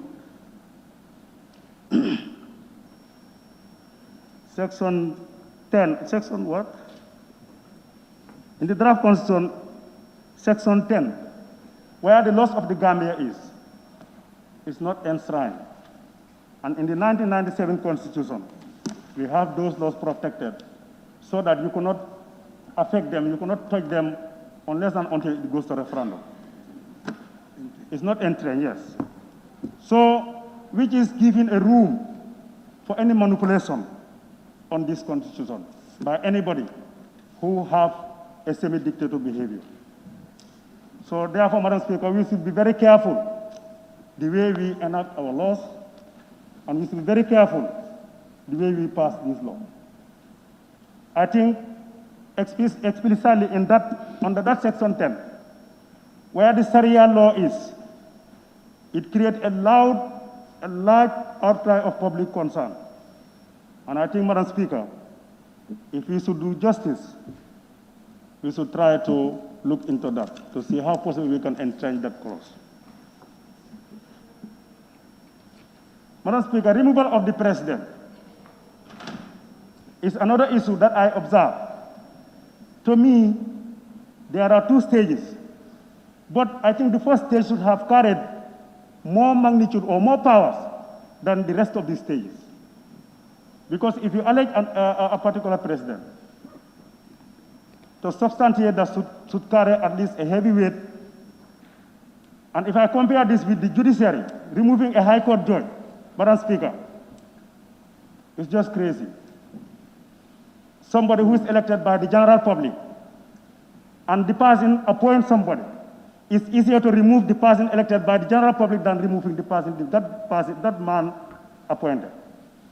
Madam Speaker, is that justice? Madam Speaker, this is why the public should know what is embedded in this Constitution before they claim anything or before they talk to anybody. I receive some insult from people, and they are subjecting me to approve what they don't know. Another point, Madam Speaker, if you look at 1997, section 101, it's denying anybody to condition a particular National Assembly member to do anything out of his consent, his or her consent. It's a contempt. And People were doing it over the last 2 days. Up to the extent of even threatening you, telling you that if you don't do it next time, we'll campaign against you. Madam Speaker, I want to believe that the process of this bill is being fully politicized. Madam Speaker, on citizenship, it's very important. On citizenship, Madam Speaker, I tend to laugh because when I take a look at the CRC report on page 53, I refer to that page. Consultations were done, especially outside the Gambia, and some views were captured and rated in percentage terms, but the CRC failed to come up with a clause to direct the Parliament as to what to do, but to just tell them that Parliament, it needs to be reconsidered because Parliament will see how best they can rule on these citizens' issues. There is this specific group who are claiming to be a citizen of the Gambia, that's the descendant of the slaves. Those people, in history, the West, the Arab, and other civilizations came to Africa here to scramble for human beings. They took our people, our grandparents, and enslaved them. Now children and grandchildren of those people look into their history and identify that some of them, they are part of the Gambia. Their grandparents were from the Gambia. And these people want to come back to the Gambia as a citizen. But this document is still not giving them that liberty. Despite they approached them, consulted them, and 70-something submissions were given to the CRC, but none of those submissions, none of them were captured in the report, neither in the report nor in the draft. Madam Speaker, this is really serious because we are not building a single institution, we are building a country. And I think we should not build a country where in 2-3 days or 2-3 months' time, you will see catastrophe. I think if we are to be honest to ourselves, many Gambians leave this Gambia, go to other European countries, and they are guaranteed citizenship. So why Gambia is denying other people who choose to be Gambians? And they were taken here, their parents were taken here forcefully. And we are saying we don't have time for them. Madam Speaker, in these days of the world, we are talking of global village. So I don't think that is a genuine cause. Madam Speaker, I'm sorry for the statement, the term I used, but I am not happy with that. And I think we should also relook at that. Madam Speaker, as I told you, as I said earlier, I cannot finish it, but I want to also mention the appointment of judges. In the appointment of judges, you have the Judiciary Service Commission, who is doing all the screening, and through that process, they identify for the president to appoint. Now, why subjecting those people to another level of scrutiny by bringing them to the National Assembly? If we do that, Madam Speaker, we are politicizing our judiciary. Because I am a politician, and if somebody wants to go for that position and is not shortlisted, Madam Speaker, if I have any power, I will make sure that person is appointed. So those are the dangers in Parliament interfering into such things. So, Madam Speaker, I think let us advise ourselves very well. Although we want to have a third republic, it's not a constitution, because when I came to this Parliament, some of the statements I heard about the 1997 constitution was it is among the best constitutions in the sub-region. But it was amended for this number of times to suit somebody's interest. For me, it wouldn't even require us to go for a new constitution. But At that time, we are so ambiguous to have to usher to a third republic. That is the main factor, that is the main objective. That's why we go for, a new constitution. But I was not expecting a constitution that will bring discrimination among its citizens, that will bring chaos in the governance of the country, that will bring even ungovernable situation.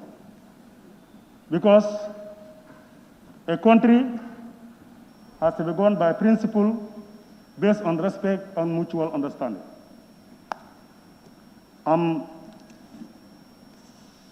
In my conclusion, Madam Speaker, I want to also say the CRC, in one way or the other, has ignored some of the proposals made by the people, and even myself, and I will quote it. And I will give reference to even some people who were there and they attacked me on that. I can fully remember. Madam Speaker, if you go to transitional clauses, Schedule 3, Section 5 is talking about the term of the president, which is another problem that is undermining the progress of this constitution. Madam, let us remind ourselves that we are just a chunk from the population. And those people there are the people who should reflect on our actions, on whatever we do here. Now, if a provision, we are in a transitional period, we should reconcile. I was not expecting such a provision that would bring disintegration, that would bring misunderstanding in the Gambia. For the sake of reconciliation, we should have avoided such provision in this draft. Because the concept of the coalition, we all see what they conceptualized when they came to the people and what happened. So that purpose was completely defeated. Now, you think about that, you bring another provision that would bring a more, tension situation. I'm really surprised, and I don't want to say it, but definitely, Madam Speaker, I was not expecting such provision in the Constitution. When you have a right, when you are given right by a Constitution, if you want to relinquish that right, or if that right wants to be seized from you, those people should console you on that right. I don't know whether they did it. If they consult the president on that, I don't see it in the report and I don't see it in the draft. And I believe, as people who respect fundamental human rights, they should consult the president about that and know his position. If he is ready to sacrifice, that's well and good. We'll have peaceful and smooth transition. If he is insisting that that is his right and he wants to use his right, we know how, that will inform us how to do the next thing, how to go about the next thing. But, Madam Speaker, how can you just sit there and decide on somebody's right? And this constitution is also denying us to do that. And remember, we are promulgating this constitution by using this one. And I took oath when I came here in the first day that I will defend this constitution without fear or favor. So I cannot denounce my oath. I cannot go against what I oath, but I took oath. So that is another fundamental thing, Madam Speaker, that I wanted to highlight. Madam Speaker, still now,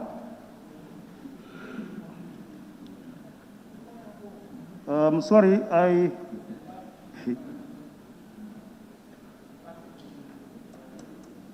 okay, let me just say this. My position on what I said earlier about this provision, I don't see it in the transitional clause because the Constitution is advocating for general election where the National Assembly and presidential election will be held on the same day.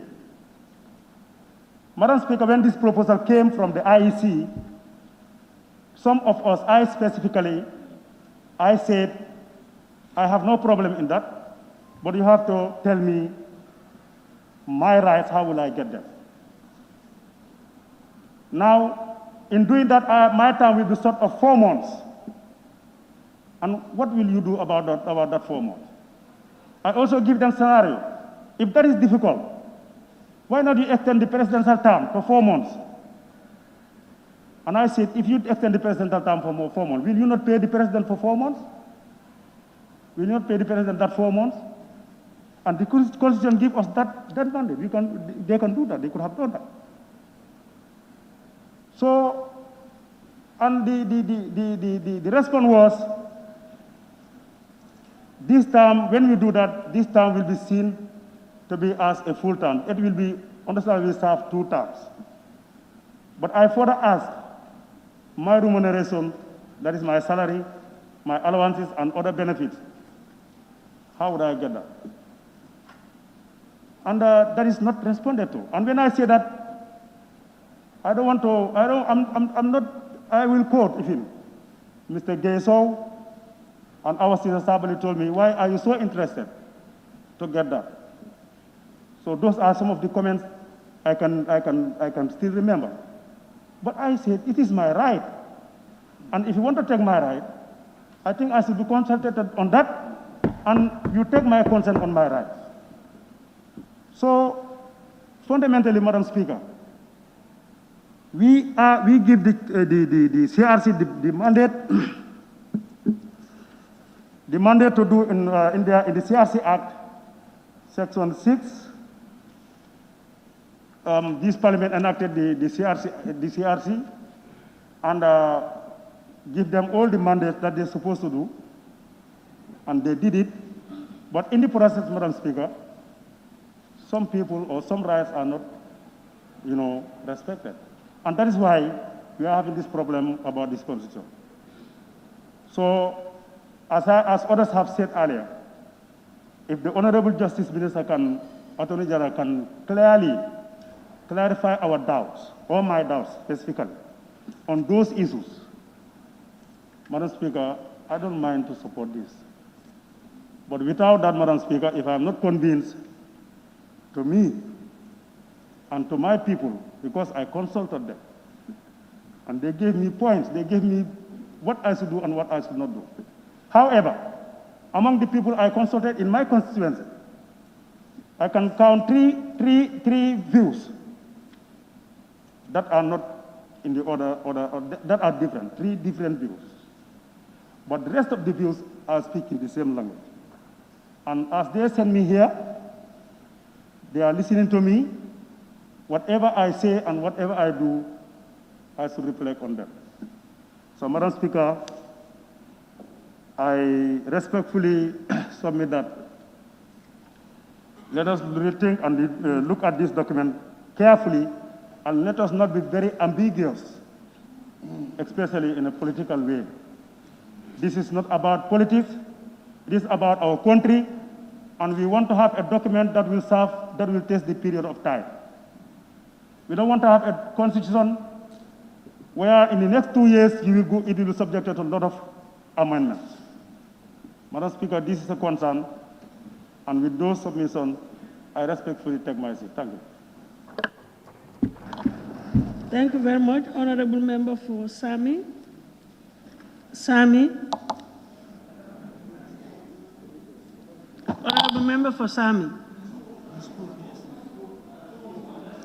Oh, he's already spoken. Unless if you want me to speak. Sorry, I duplicated him. Then it's Nyani. It's Nyani. I'm sorry, I must have duplicated the list.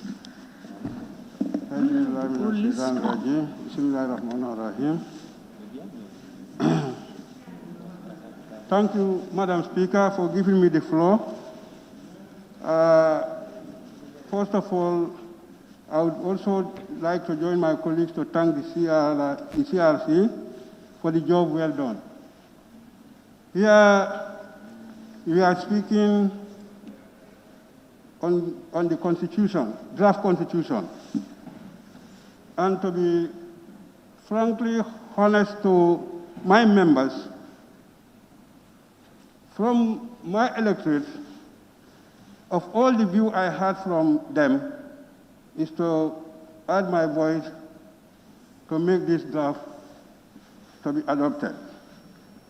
Madam Speaker, a constitution, draft constitution, or a constitution as a particular, cannot be a tailor-made. You should all know that as far as constitutions are concerned, other sections will favor you, others will not favor you. But at the end of the day, you have to accept one day I may be at fault on that particular section, but another day we might be successful in that particular section. So on that, Madam Speaker, of all what we are saying, let us be frank enough to accept this draft constitution. A lot has been said, and the commission also has been going around consulting people about their opinion. And all those things cannot also be factored in this draft constitution. But what we will understand is that at least most of the important issues have been elaborated in the constitution and well spelled. So I think, Madam Speaker, there is nothing wrong for people to say their opinions. But what we should understand is that this draft constitution, a lot has been spent on the side of finance, time, energy. A lot of resources have been spent. So, though resources can be spent on something and it will not be viable, but in other parts, as far as this draft constitution is concerned, we cannot assume everything what you want is going to be factored in the constitution.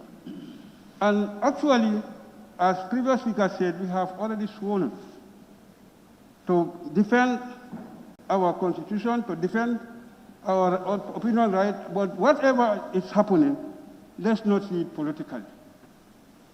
We all know as a calf, if you leave him, it will go to the mother. But whatever is happening, let us not see each other as that. Because me, anytime I stood here, I always try to give my advice and always try to see what is the reality. It's true, Madam Speaker, people have to say their opinion, which it was not spelled in the Constitution. But I have got almost calls, even letters from my constituency to advise me and to give their reasons why I should adopt. Almost 80% of my people are saying yes to this constitution, as far as we are concerned. So it's not part of, even if you interpret it another way around, the other part of the people will say, but this one should be removed, or this one which I like. But at the end of the day, you all have to come to terms and agree. So as we are going, changes would be happening. As we said, there are other, the former one, that is the 1997 Constitution. Some have been changed according to how we are going and how generation is going. But notwithstanding, let's accept that we cannot make this as a tailor-made, that the shirt and the trouser will suit me.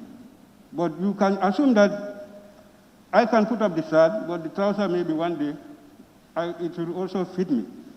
So on that note, Madam Speaker, as I said, there are other issues which I have to elaborate, though, as I said, it cannot be changed. It can be changed, but it cannot be changed like anything we want. Let's change that. At the end of the day, we'll go without any constitution, because it will not suit everybody. But on that, as far as the constitution is concerned, like, first of all, the citizenship. Okay, we all assume, as it's spelled here, one of your parents should be born in the country. If you look at our population, we are not that many. So comparing strangers who are coming in and out, and even if you lodge a stranger at your home, and he came with a young girl, before he lived there, maybe what he's going to get on birth will be more than what he will have in your compound. So we should look at that side. At least, though I know it will be not good for others, but as I said, it's my opinion. You go to China, almost every, as a citizenship, the mother and the father will be a citizen of China. So at the end of the day, even we assume that the grandparents will be a Chinese. So here, if you said any of it, at the end of the day, the ratio will be higher than us. Let us be frank to each other. Counting with the population of the number of strangers in country, even more than us. So at the end of the day, if you start to cancel 1:1, we're left without any. So this is my opinion, and this is how I look at it. Other countries is fine, go to America, but yet still, the population of those citizens, if you add them together, it will not be more than 15 or 20%. Still now, the citizen of American will be higher than the strangers. And those people are still controlling the way you should get your certificate of birth in the citizen of the country. This is simple thing. You want to be a citizen, go through the right procedure, and you get your citizenship. Nobody denies that. So, Madam Speaker, this is how I see as far as the citizenship is concerned. As I said, I have seen here 7 administrative areas. So I would love, at least these administrative areas depend on the councils and on the regions. If we would have got our part of our region as Sierra North to be its own region also, I would love that, but maybe gradually people will, the members, subsequent members will consider at least we have our own region to add it for other regions, because it's a large region, and if you compare it to other regions, still now we are joining one region, that is Janjambure. So, but notwithstanding, if they would have, because we have already stated it, and it was being a concern to us, so that we can have our own region, that is Sierra North. So, but unfortunately, it didn't factor here. So, the other one, Madam Speaker, is true, as I said. The other thing I have seen, you see, if you are in a position, you should also foresee for future. Today we are all members. One day one will be a president, who knows?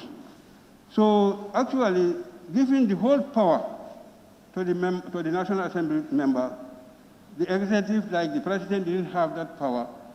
One day you need it and you cannot get it. But what is the most important, if the president has appointed, not matter of nominating and bringing it to the assembly for us to approve. But what is important here is, let it factor all the criteria, how a minister should be appointed. And what I didn't see here, at least that particular minister should have an institutional memory. That's the most important thing, and other qualification. But if you bring a minister in an institution where he didn't have that institutional memory, that's always the problem on appointment. But what is most important, I think, for me, one day, among us, one can be a president. And that day you want to appoint, and your appointment will not be approved without coming here. So that's the person, actually, I really wanted to see that at least we give some power to the executive, like the president, so that whatever he's appointing, let it have all the criteria.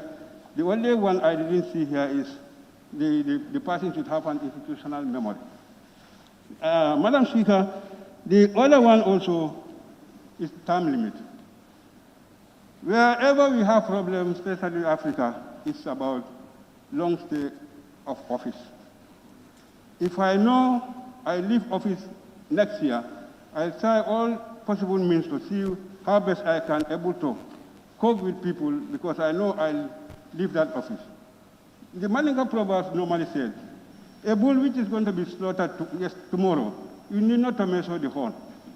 So if he knows that he is leaving, obviously everybody who wants to be in that office will also be accepting that this is just about time.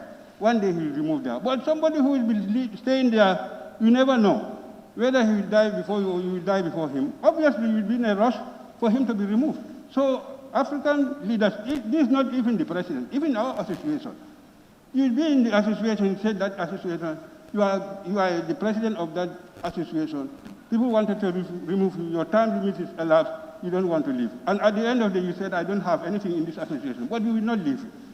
So these are problems. So we try to make sure that this time limit at least is good in the draft constitution, because at the end of the day, everybody will know that 5 years, after 5 years, the next 10 years, it's not short if you are healthy.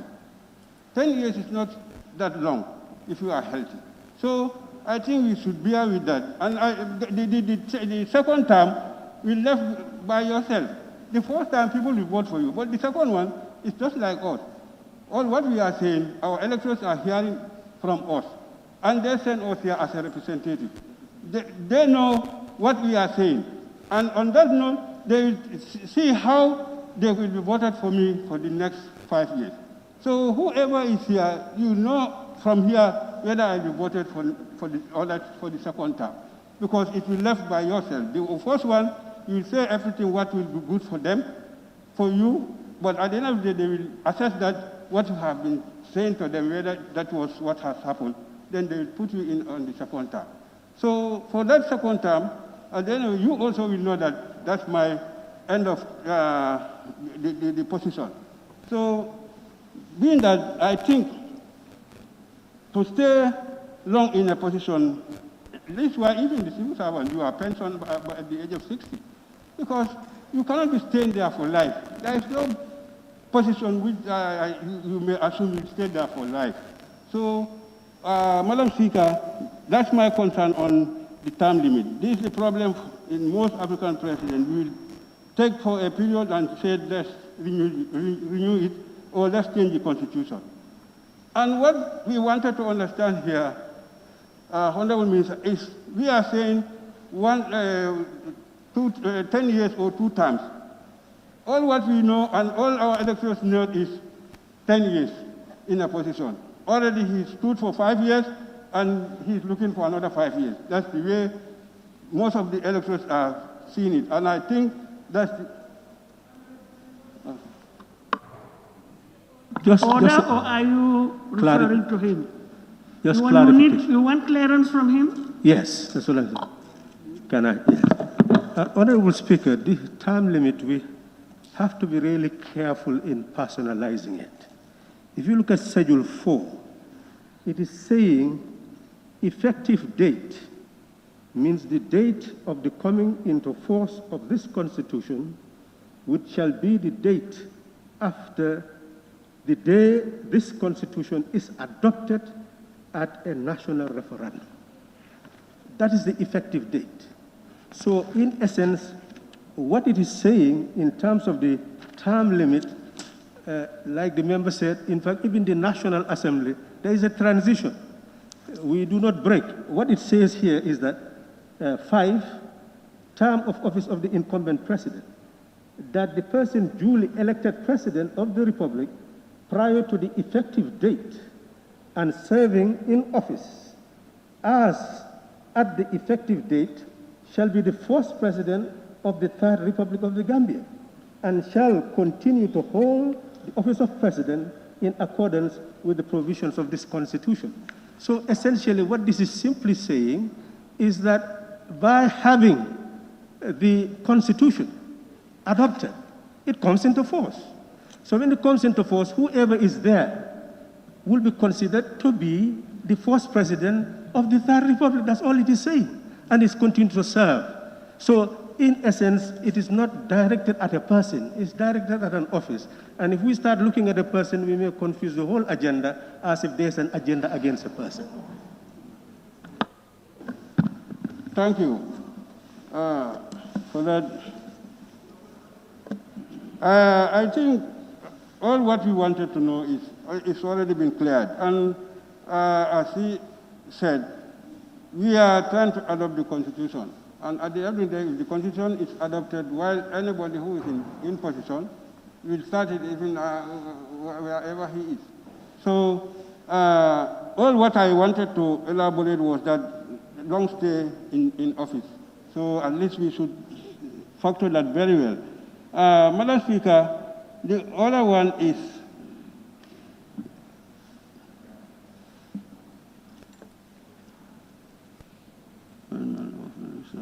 I think Honorable, you see, that is why it is very important to know the scope of the debate.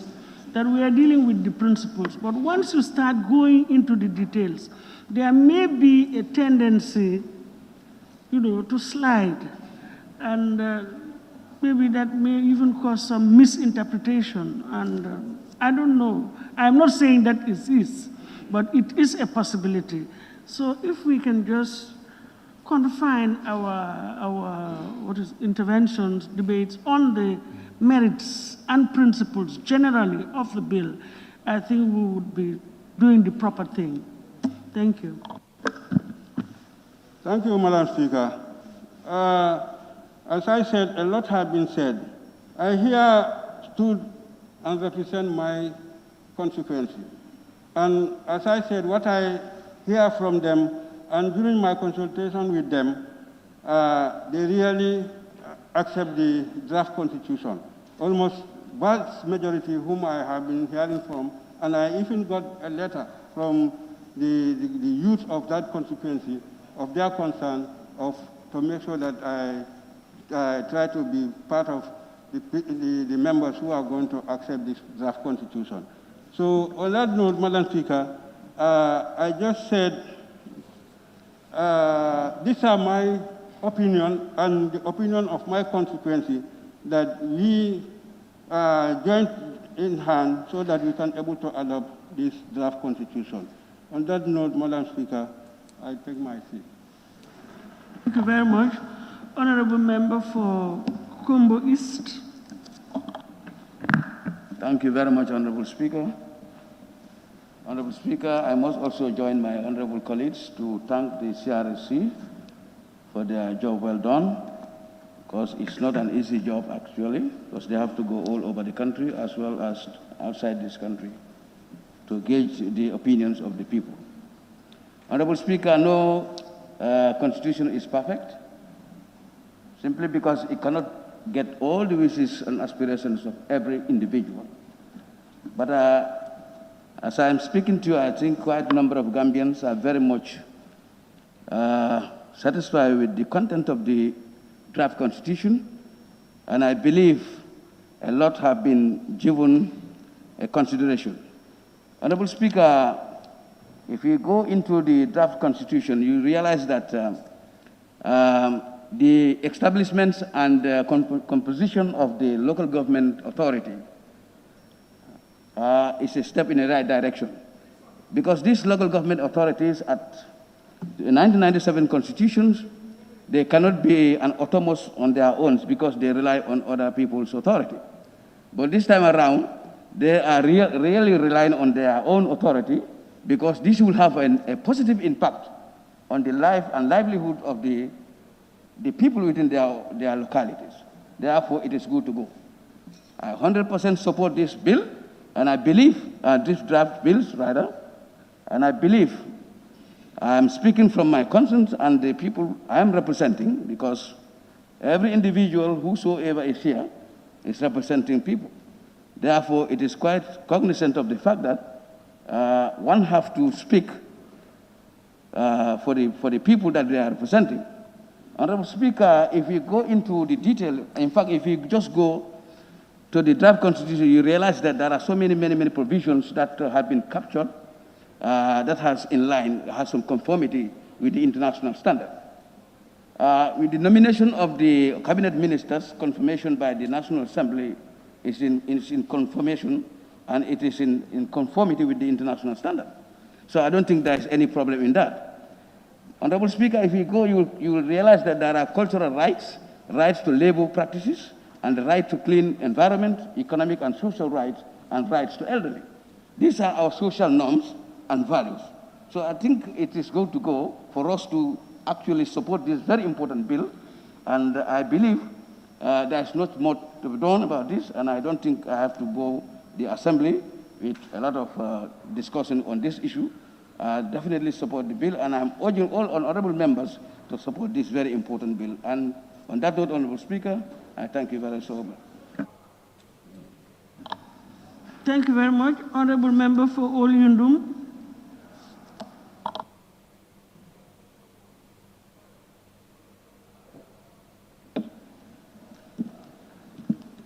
Thank you so much, Honorable Speaker. Thank you for giving me the floor. Honorable Speaker, first of all, I would like to thank the Constitutional Review Commission for having taken the procedures or the mandate given to them to bring the Constitution that is tabled before the National Assembly for consideration. Honorable Speaker, my colleagues in the National Assembly are all speaking their minds as to exactly what we have in the draft Constitution. And this is exactly what I am going to do as well. Having gone through the Constitution myself, with consultation with electorate or constituent in my own constituency, we have found a lot more deficiency in the Constitution that we also wanted to bring forward. We know you have progressive clauses in the Constitution that we cannot deny. But we also have provisions that we think need to be looked at. Earlier on, I did an interview with Chronicle. They asked me about what do I think about the Constitution. I said, if the National Assembly do not have the authority, the members in the National Assembly do not have authority to touch the Constitution, and do some fine-tuning, then Honorable Abdullah Sise is not supporting the Constitution. That is my position. And I have gone through, and I have about 16 other clauses that I believe need to be reviewed, or else that is going to be the end. My people in my constituency have given me their consent, and that is what I am bringing forward. Honorable Speaker, the issue of citizenship in the draft Constitution, as alluded to by my colleagues, Honorable Ture and others, they said the same thing, and I believe that provision needs to be looked at very clearly. The 1997 Constitution has given us a clear-cut provision that I believe should be the provision in this draft Constitution for us to move. But it has been changed, and that is not good for us. The term of office of President as well, Honorable Speaker, is also another thing. If you say the Constitution, when it comes into force, the two-term limit of the President would start from this transitional year, that is the 5 years, meaning you are reverting the law back. I think that is another thing that we also need to look at, Honorable Speaker. From consultation, people have not agreed on this particular provision, and as a representative, I must bring it forward for people to hear.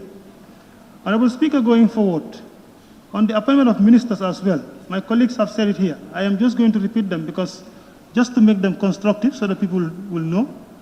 These are issues that are bothering us, and I think we need to check them. For the confirmation of ministers in the National Assembly, which can always be political, we have our personal reservations to that. The revocation of appointment by the President to revoke the appointment of the Vice President or any other minister as well. That is another thing that we also need to look at, Honorable Speaker. Another section on Section 195, that is the preferential treatment of the judges as well. We have it in the Constitution, and we are not talking anything about that. You cannot have judges that are accorded privilege better than the doctors, the soldiers, and the teachers in this country. Any privilege that is given to a judge must also be given to the other side of the service sector. That is, you have the doctors, you have the teachers, you have the soldiers. They are not benefiting from this particular provision. So for me, I think that is not fair, and we should not have such provision in the Constitution. We need to look at that as well. As well as Section 195(2), that is another provision that is not giving equal opportunity to all the citizens as well. That is only concentrating more on the judiciary. So I think when the state is giving out, it has to be an equal opportunity base, those that are representing the state in various institutions. need to benefit from that. Honorable Speaker, as well as the leaders in the National Assembly, the election of Speaker in the National Assembly is also not clear. The provision is there, but we don't know how that will work. These are some of the things that are kept embedded in the Constitution, and I think they need to look at them critically. My position is this Constitution must be reviewed, and if the law is saying that we cannot touch it, Honorable is not supporting the Constitution, Honorable Speaker. On that note, I thank you.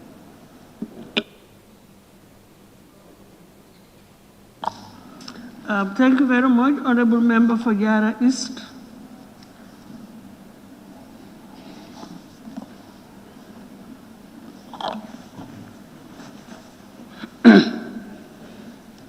Honorable Speaker, thank you very much for giving me the floor. Honorable Speaker, first and foremost, I rise to drum of support for this important piece of legislation. Honorable Speaker, grant me leave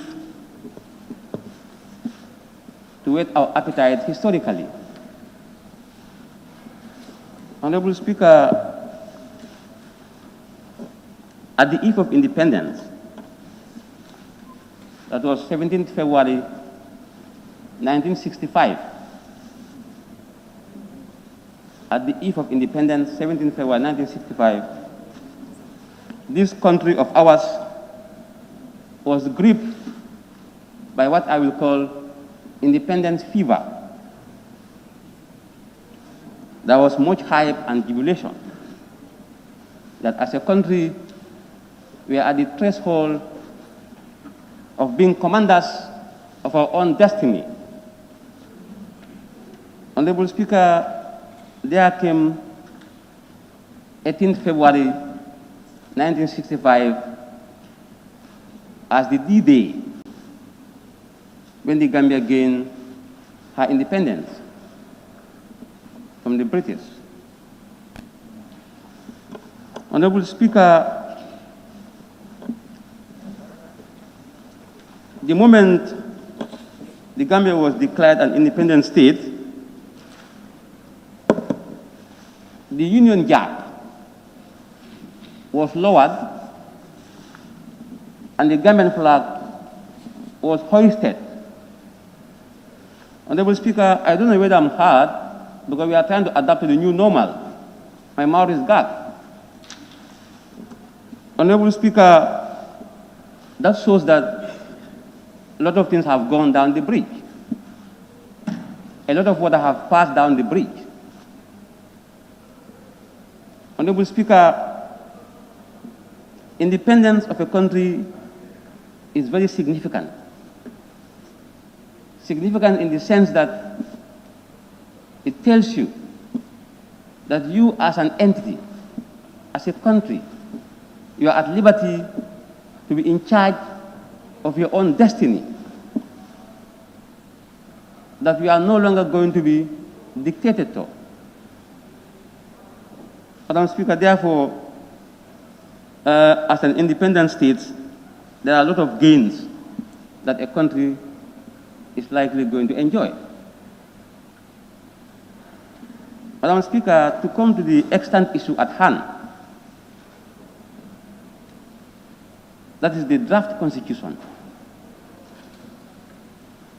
Today the nation is gripped with mixed feelings. Mixed feelings in the sense that the general public are saying, will they, won't they? So the country is looking at us. And Madam Speaker, I think we will do the right thing. This August Assembly will do the needful. And the needful is to give thumbs up. Is to give thumbs up to this draft constitution. Because this draft constitution, Madam Speaker, must be seen as an embodiment of the interests, wishes, and aspirations of the totality of Gambians. That's the long and short of it, Madam Speaker. Honorable Speaker, this draft constitution, as I stand to dilate on its general principles and merits, I will not dissect into the provisions enshrined unless and until it is time for Committee of the Whole House. That's the time I will dissect, study it thoroughly. Honorable Speaker, the Gambian masses are not oblivious of the fact that a lot of things happen in this country. We had the Constitutional Conference, the pre-independent talks, and the post-independent talks. And at this juncture, allow me to pay homage to our founding fathers in the passing of His Excellency, late President Sir Dawda Kairaba Jawara, and his lieutenants, who are deemed as the forerunners of our independence. Honorable Speaker, the independence was fought not by only men, but also by women. Women of substance, women of dignity, and men who could be described as gentlemen of the finest African tradition. I therefore want to recognize their mammoth contribution on our road to getting the Gambia enjoy internal self-government. Honorable Speaker, for this debate, we are confronted with what I will call a national conversation. And this national conversation is on the lips of every Tom, Dicky, and Harry. As a result, owing to its importance, it can be called a common refrain. It's on everybody's lips. Honorable Speaker, what is expected of us in this critical turning point of our history is to make decisions. Honorable Speaker, in making decisions, we must be guided by certain fundamental elements. That is, in as much as we are willing to make decisions, our decisions must be preceded by good judgment. Our actions must also be preceded by reasons and not emotions or sentiments. Because in this exercise, Madam Speaker, it's about nation building. And the Gambian nation is bigger than all of us. Honorable Speaker, the Gambia is the main set.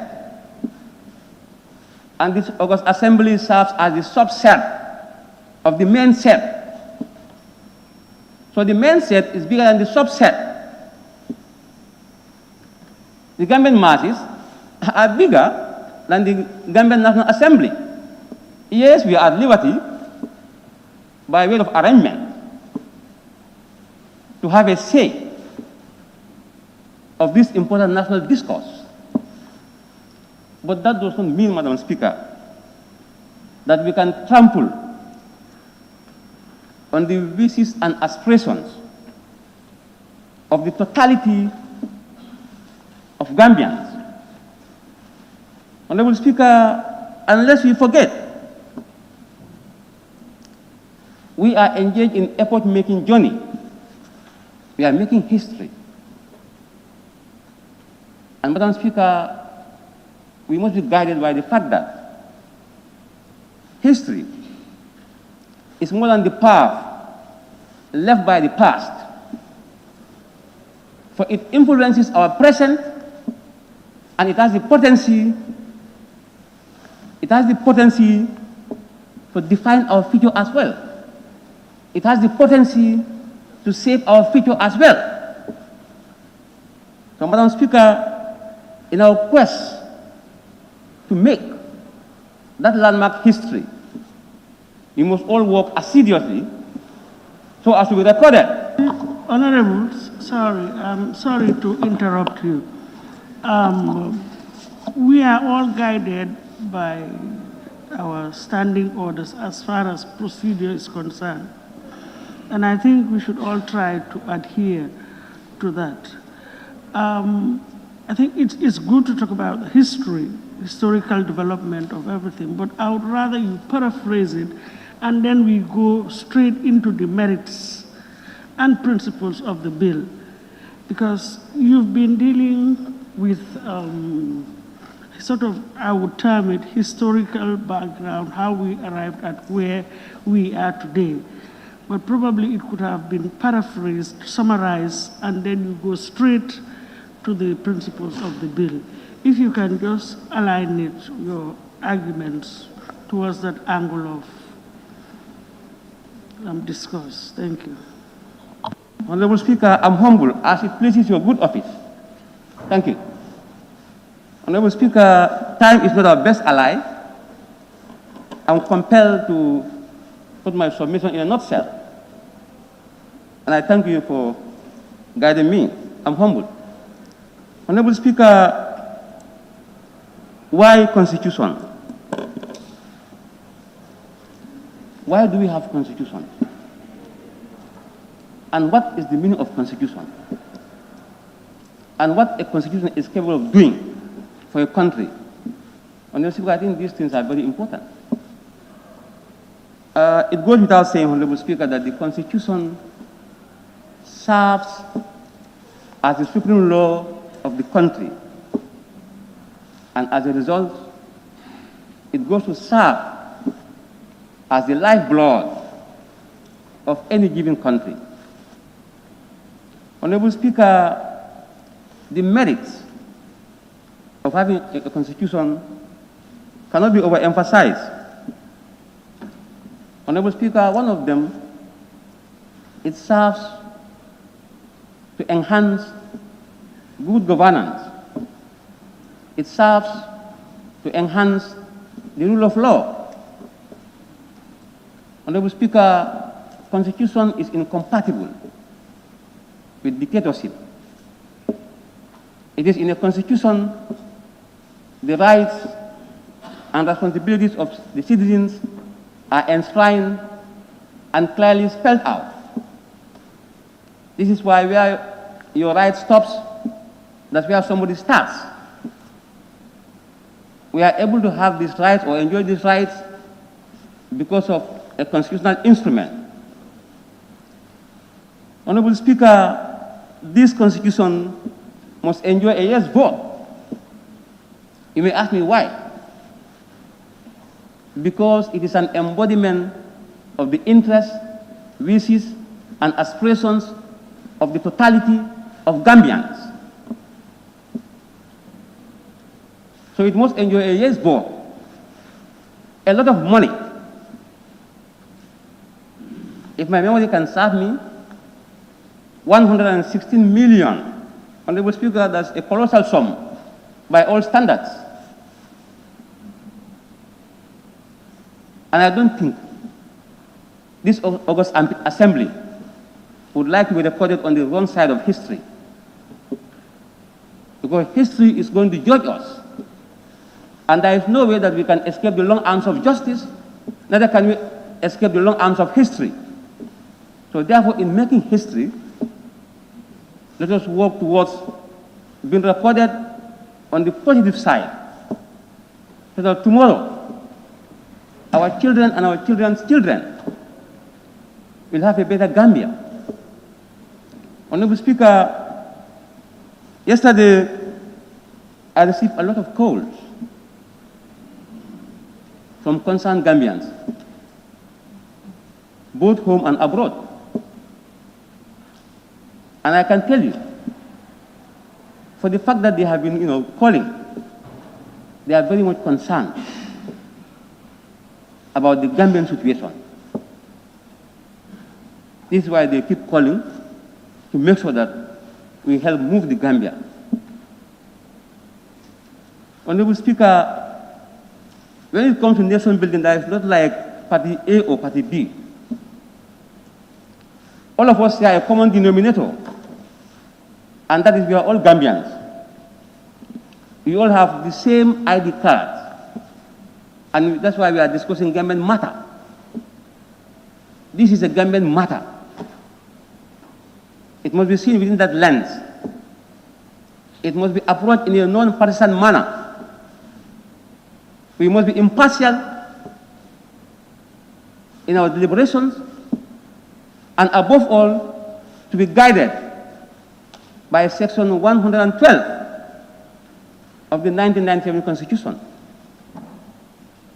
That is, whatever we are doing, whether within or outside the confines of this Parliament, we must be guided by national interest and consent. That is the only thing.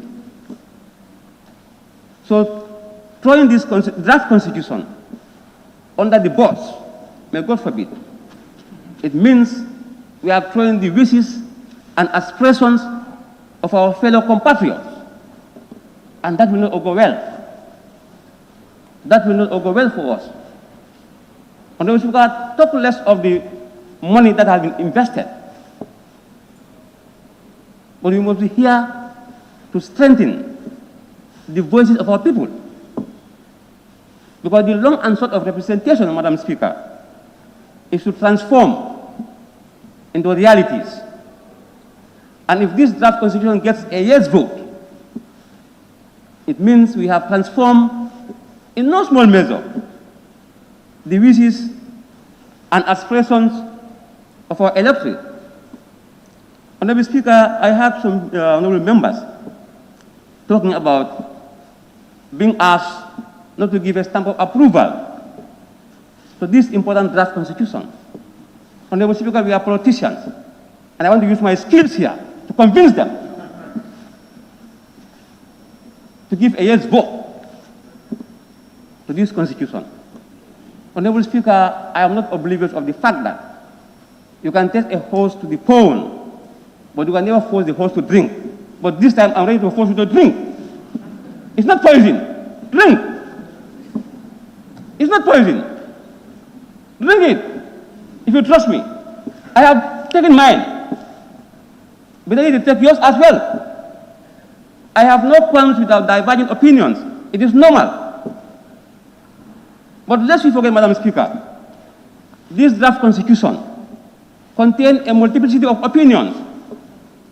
The CRC have told the length and breadth of this country.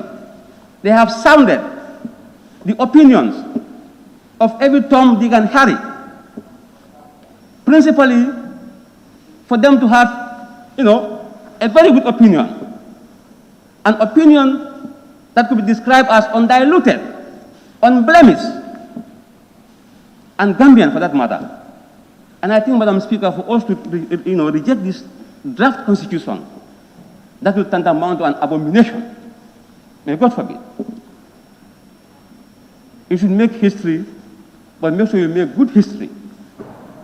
Honorable Speaker, I think by dint of this small politicking, I have convinced the leftists to be called the right wings now. I think they are now convinced, and I believe fervently all of them will give a thumbs up to this constitution.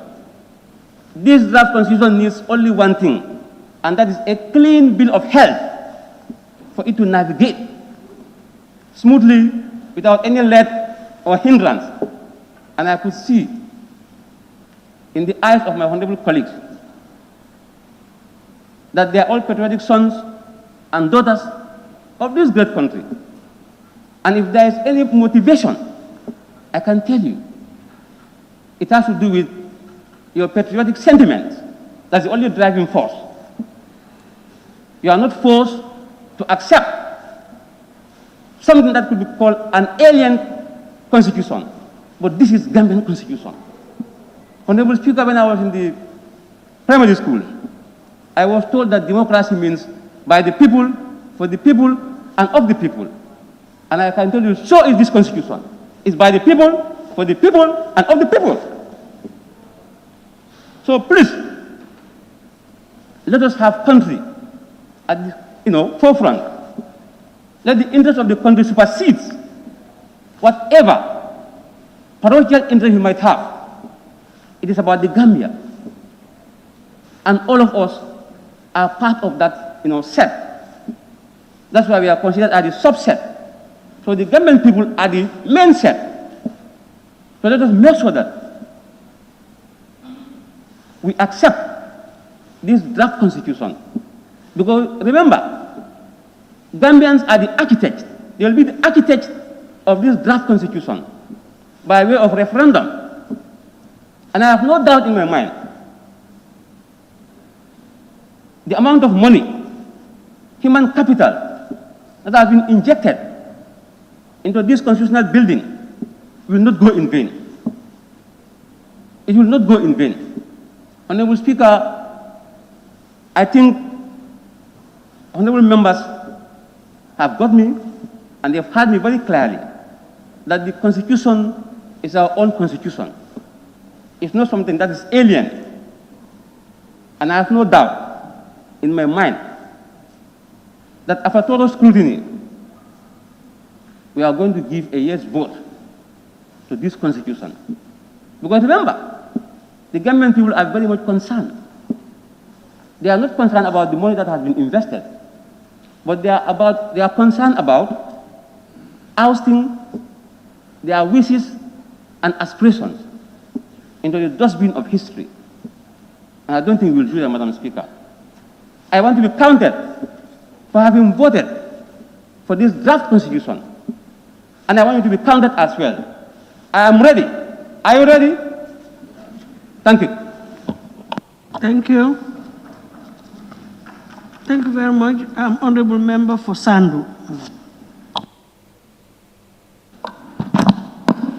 Thank you very much, Honorable Speaker, for giving me the floor to also take part in these debates. Honorable Speaker, first of all, I want to register my sincere gratitude to the chairman or chairperson of CRC and also to the Ministry of Justice for coming up with this document. Honorable Speaker, we've argued here that CRC has cited reference or quotes from other constitutions. But I'm sure those arguments, if they have a base, is very little. Because in academia, it's not illegal to cite reference or quote from someone. Because all knowledge, whatever you want to come up, if you want to come with a new knowledge, Honorable Speaker, you must use the existing knowledge. And those existing knowledge, how can you come up with a new knowledge? Is through research. And if you are researching, you must use somebody's document. So if you go to academia, you want to write your thesis or your project, you do not come with knowledge. You have to make that research. And the research is you have to go through somebody's work so that you can also get an idea how to come with a new idea. So I don't think there is a base where we can subject these two until we come with a conclusion that we are going to reject this draft constitution. There are other salient points in this constitution if you base your argument on those. Honorable Speaker, and also the constitution, the draft before us here, is not for an individual. We are coming in with this document to strengthen our institutions. So if you talk about National Assembly has been given power, it's not the members, but the institution that has been empowered to do their work. Because when Mahanera is an MP today, but tomorrow somebody also can come. So it's not that to safeguard Mahanera alone in that seat, because the seat does not belong to Mahanera, it belongs to the people of Sandu. And the people of Sandu also have their thought in this constitution, or this draft constitution. So it's only if you look at, you make research, the most reluctant people on earth I can say is with the Africans, because we are always reluctant to change. And if you don't change, we cannot progress. You cannot just be sitting at one place and you be talking that the world is moving, but we are still behind. Why? Because we are reluctant to change. Like me now, it will cost me any means to make sure that I stay on this seat. This seat does not belong to me, it belongs to the people of Sandon. So why are you reluctant? You have to work for people if you don't want to be subjected to removal. So the Constitution definitely is not for an individual, it's for the offices, and our aim is to make sure that our institutions are strengthened, the efficacy that we are looking for is achieved. Honorable Speaker, with those remarks, so I will now look to the importance of this Constitution to our institutions. Honorable Speaker, why I have some objection to this Constitution is that if you live for a purpose. And as a Muslim, I have gone through this Constitution. There are certain terms in this Constitution that I'm definitely not happy with. Because we all have been talking about secularism, that it has to be in this, some says it's supposed not to be in the Constitution, but some say it should be in the Constitution for protection. But we can see that again in a way where secularism is embedded in this Constitution. And for me as a Muslim, I'm not going to support that. If you go to section 49, that allow me to quote, every person has the right to freedom of conscience, religious thought, belief, and opinion. 2, every person has the right, either individual or in communities, with others in public or private, to manifest and practice any religious or belief without any interference by the state. The secularism, I think, was talking about this in the 1997 Constitution. And it continues 3 up to 4. Honorable Speaker, if you also go to right to marry and found a family, in 1997 Constitution, the way it was framed there is different in this Constitution as well. And for me as a Muslim, definitely I prefer next world than this world. So there will nothing that will lead me to do something that tomorrow, when I'm to be accounted for, there's nobody who will be there, either president or minister or whatever, to guarantee you that you will not be accountable for, and you will be accountable for. That is, a man and a woman of full age and capacity have the right to marry and found a family, and such marriage shall be based on the free and full consent of the man and the woman. So now, if you say a man, that is a set. If you say a woman, it's a set. So it means, unless maybe the Honorable Minister can definitely go and make this person clear to me that a man and a woman, fine. A man and a woman, they say a man and a woman. So these two sets now means 2 people from that set can marry, or 2 people from this other set also can marry. So which means still now, the gay marriage that we were talking about, to me, is still in this Constitution. Unless otherwise, the minister is able to justify that, to make me believe that it does not mean that the legal interpretation of this clause. Yes, Honorable, you can go ahead. Honorable Speaker, if we look at the 1997 Constitution, it says under section 27, men and women of full age. Honorable, I didn't realize that he... Is it an observation? I want to get my records right. Yes, clarification, yes. Pardon? Yes, clarification. It's an observation? Yes, observation. Yes. And he has allowed me to do that. That section 27 of the 1997 Constitution says that men and women of full age and capacity shall have the right to marry and found a family. So essentially, we are saying the same thing in this one. And I think we must be careful in interpreting again. Thank you. I don't even think that our role is to interpret here. We are not interpreters, but at least let us state the facts as they are. Now, Wasal, what you want to make, are you on a point of order? Or? Honorable Speaker, yes. No, just a second. I need to take him. Let me ask him first. I want to observe. No, first of all, are you on a point of order or observation? Pardon? done. Observation. I think it's clear now what the Honorable Member for Serekunda has just said. And also said it very clear that unless the Honorable Minister is able to justify, because I don't know the meaning, I'm just asking if when he comes to the podium, whether he can justify this section for us, what it means. I'm not interpreting, I'm just making a comparison between the two. Thank you very much for that observation.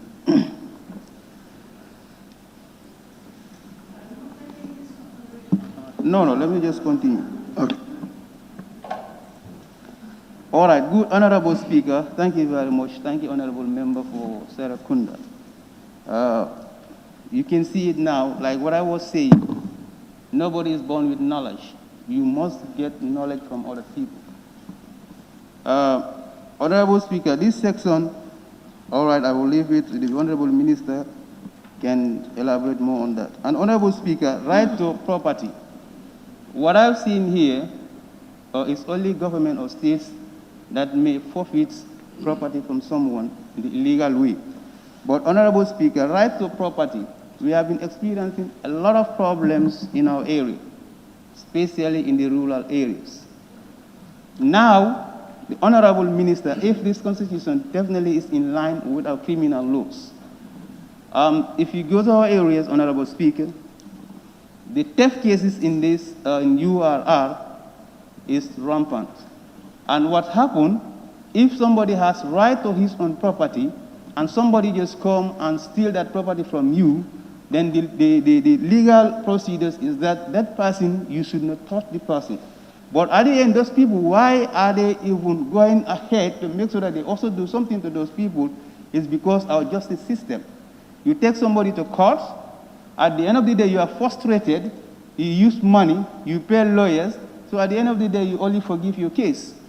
So with that note, Honorable Speaker, I think this constitution also should try and address that not only government, but also as an individual, you have your property, you should not give liberty to people when they come and steal, and you still said, no, they should not be touched because of human rights. It's true. Everybody has right. You have right to steal my property. So I don't have right to do anything. I also have right to my property. So it's happened there just recently in Sandu. We are having so many problems like that, Honorable Speaker. Okay, thank you. Minister, all right. So, Honorable Speaker, with these points, definitely if the Honorable Minister will be able to convince me on this, I don't have any problem with this constitution, only to let it go. And my stand is if those areas can be addressed, can the Minister convince me on those ones, definitely I will vote for yes, so that this constitution will go to the next stage, because I'm representing the people of Sandu. If I'm here to exercise my right and scrutinize this document, I don't see any way that I can also seize their right from them, because they also have right to go and exercise on this draft constitution, that is on the referendum.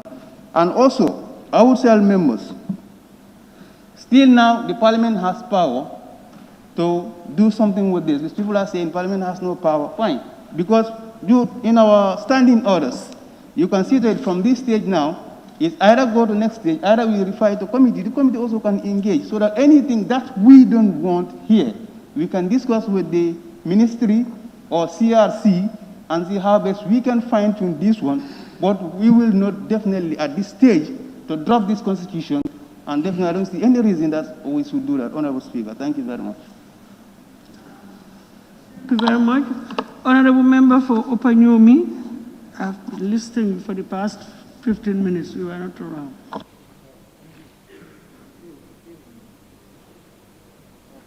Thank you very much, Madam Speaker, for giving me the opportunity to say my view about this Constitution of the Republic of the Gambia 2020 Promulgation Bill 2020. Madam Speaker, laws are made for people, and the merit and the principle of this particular bill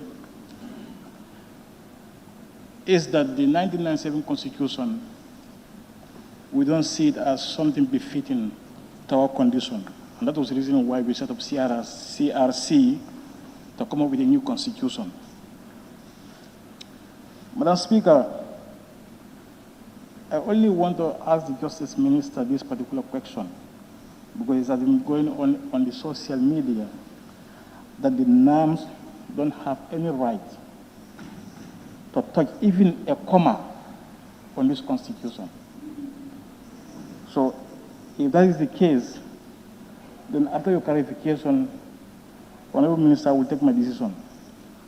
But Madam Speaker, in the merit and the principles, when I'm making a law, you make a law for all the people in the country, but you don't make law out of sentiment, or you make law out of emotion.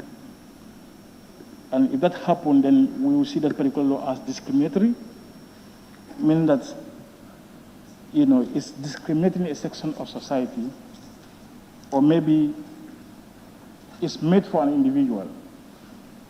So with those reasons, Madam Speaker, I will reserve my opinion till the Honorable Minister come and clarify that whether we can either make a changes on this particular constitution or not. If not, then therefore my decision to this particular constitution is 100% no. Thank you. Honorable Member for Fonyi Bintang.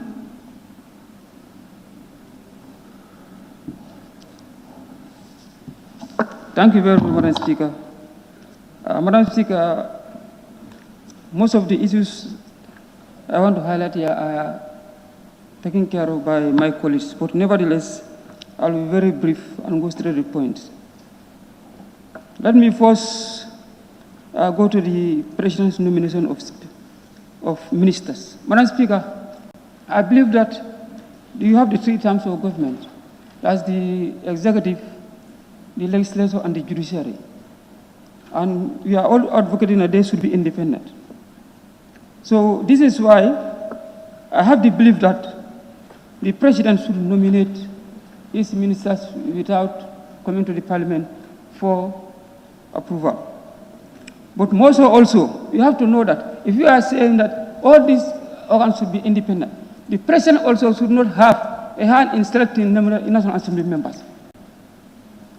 Because he also has also nominated members here. So if you are saying that we should not involve in his appointment of minister, he should also not have any hand in nominating National Assembly members. So that is my stand. So, Madam Speaker, let me go to the judiciary. Most of the members has touched Section 195 is talking about the renewal and retirement of the judges. Madam Speaker, it says that any judge who is retired will retire with your salary. And it further went to say that when you retire, when a sitting judge salary increases, the retiree also salary, his retirement benefit will be increasing. I think we should look at that very, very carefully. And I think I want to be guided by the minister. If that is so, why is this specially for the judiciary, the judges? Why not the legislative? Why not the executive? And why not other public servants or civil servants? So I want to be guided by the minister. And when further to their budget even, they said their budget, when they bring their budget this year, the next year is not touched on their budget. Madam Speaker, they may bring this year the budget and they included buildings and even buying of cars or so many things. And the next year they don't need that. Why would you leave that there? Is that not misplacement of priorities? So I don't know why they put it there, but I'm totally not in support because we have to realize that our economy, we have a tax-based economy here. And we see the problems we have here. Even the National Assembly itself, we don't have what we want. Every year we don't have what we want. So why you are saying that we should not touch the budget of the judiciary? Madam Speaker, the other thing is the qualification of judges, Section 191. So really, we need to Gambia. We want to have to Gambianize our judiciary system, right? But for me, I think we need also to consider we need to open a room, a small room, for other countries to be participating in our judiciary system, especially the Commonwealth countries. Because if some of our also Gambians are practicing in Commonwealth countries, if they also close their room, what will happen to our people? And also, look, the sample, why I say this, because I can remember the office of the DPP, still now, they are advertising the position, I think, for almost a year now. They cannot be a Gambian. If I can be corrected by the minister, who is going to man this position, still now? So this is why I said we need to open, I think, room to include the Commonwealth countries. Madam Speaker, the other thing is Section 62, that's the Pacific rights. You call it the economic and social rights. Yes, it's a good dream. You need to have all those rights if possible. But my concern is the rights they mentioned there are numerous. Really, we need to have, but the economic realities, you have to look at the economic realities of the country. But if not, to me, you'll start, when this constitution is enacted, we will start seeing people going to court. Because you may assume that a particular community may say, I don't have water, and I should have water because it is their right. So people will end up going to court, and the government will have a problem because the economy cannot sustain it. So me, I want them to include the economic realities of the country. So that's my concern. But I need to be guided by the minister also on that. And also you look at, there's a section that has mentioned a lot of commissions. Also, I'm saying that we have to look at the economic realities. For example, we have seen the Human Rights Commission here when the commission is set for over a year or a year. They don't have an office. They don't have staff because of the money, the economy. So we don't want to form commissions or to bring commissions while we cannot pay. So let's commissions, if we are forming commissions, we form commissions that we know that we can pay the commission members and it can be sustainable. So this is our concern. Madam Speaker, the other thing is Section 27 talks about full public civil servant, full-time public civil servant shall not engage in gainful employment. Madam Speaker, when you look at this, Madam Speaker, I think we want to make some of our institutions very vulnerable or handicapped. A member has mentioned here, you go to university, most of the lecturers, especially the law schools, are lawyers and are working somewhere else. You go to the clinics, most of the doctors and nurses are working in private clinics or pharmacies. And we know that the African men are in. So if you want to bring that, most of these people will leave the public service and go to private service. And also, that will hamper the clinics or some of the institutions. So, Madam Speaker, I think, okay, and also Section 147, the Speaker. They said the Speaker should be selected from outside. But my concern is, how can it be selected by outside? No process. Are you going to the street and bring somebody to take as Speaker? Or are you going to nominate? Or are you going to shortlist? Who's going to shortlist? How is it? We need the process. But we need the process. We have to be guided by the process. Madam Speaker, the other concern is the chieftaincy.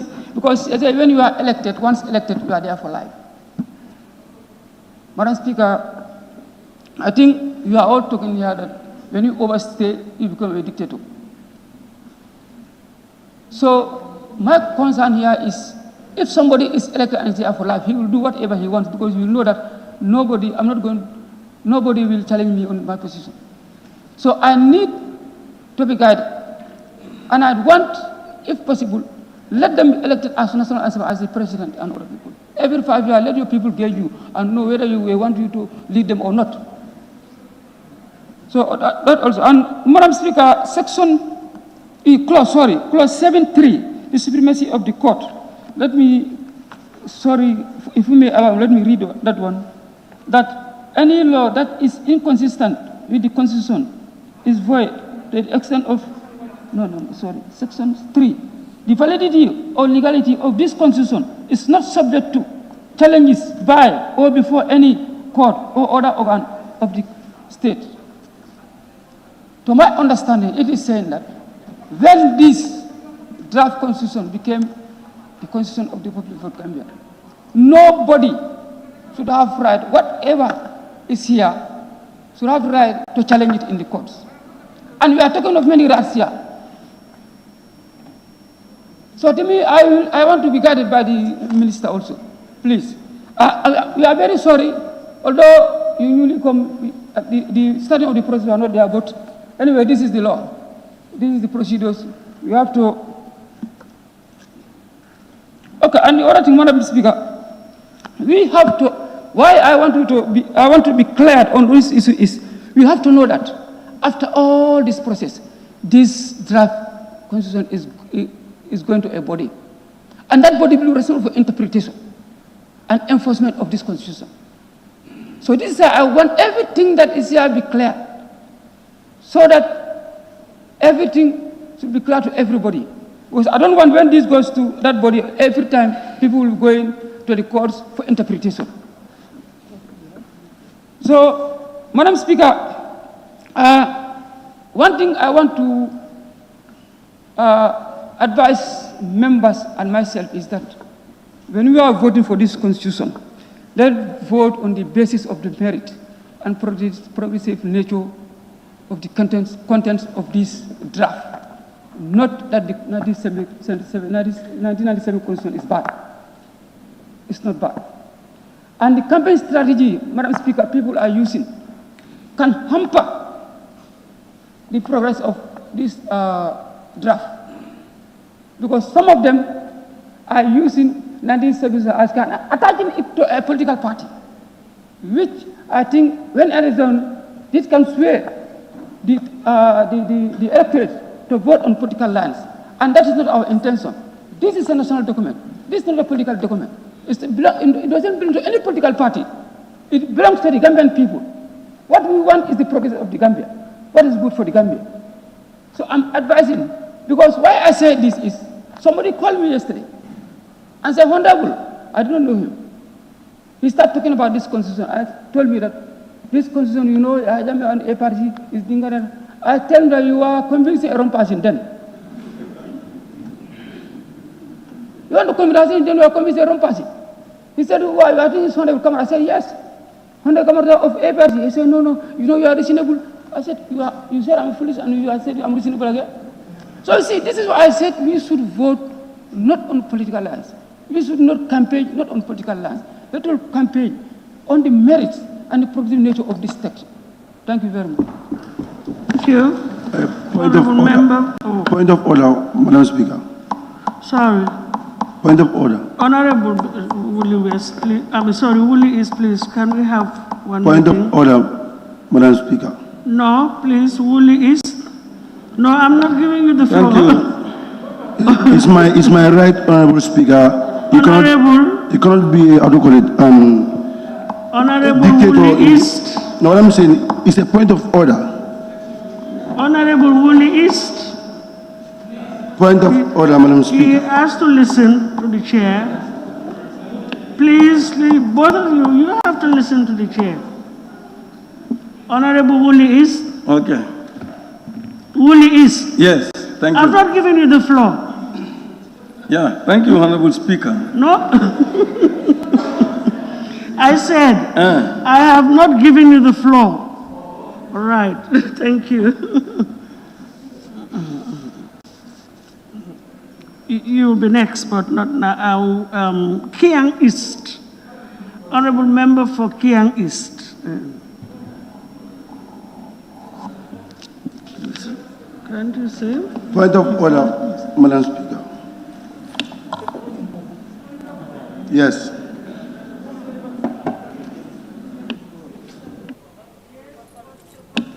Thank you, Madam Speaker, for giving me the floor, because I wanted to observe the member for Serukunda, my mentor.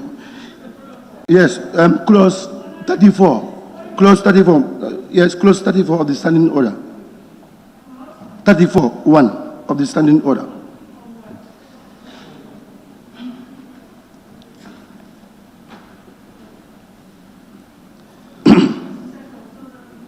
Yes, you can carry on. Page 17. And the closure of the debate. Yes. 1. After the question on the motion, the mover of which has the right to reply has been proposed any member, any rising in his or her place and moved, that the mover be now called upon to reply, unless the speaker is of the opinion that such motions is abuse of ruling of the National Assembly, of the Assembly, or sorry, I cannot pronounce it very well, of the right of a member. The questions that move be now called upon the reply shall be put forthwith and decide without amendment or debate if the agreed to. The mover may immediately reply to the debate as soon as the mover has concluded, or immediate if the mover does not wish to reply. The speaker shall put the question on the motion. What I'm saying here, Madam Speaker, here is, I wanted to observe the member for Serekunda, that when people put question to the minister. I'm not saying you are right or wrong, but that ought to have been raised at the time. Because I requested, I requested the floor. Just a second, at the time, but you're reading closure of debate.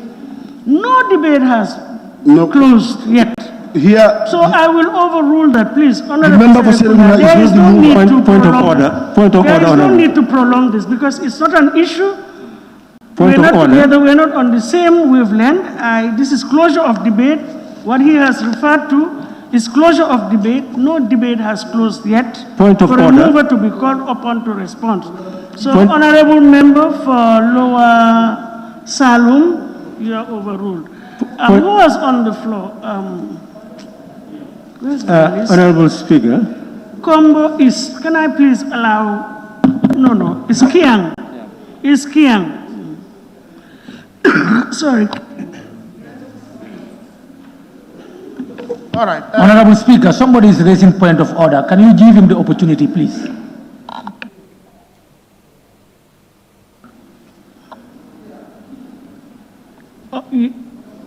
I have yes, a point but of you are order. not directing me to take Honorable Member for Serekunda, am I?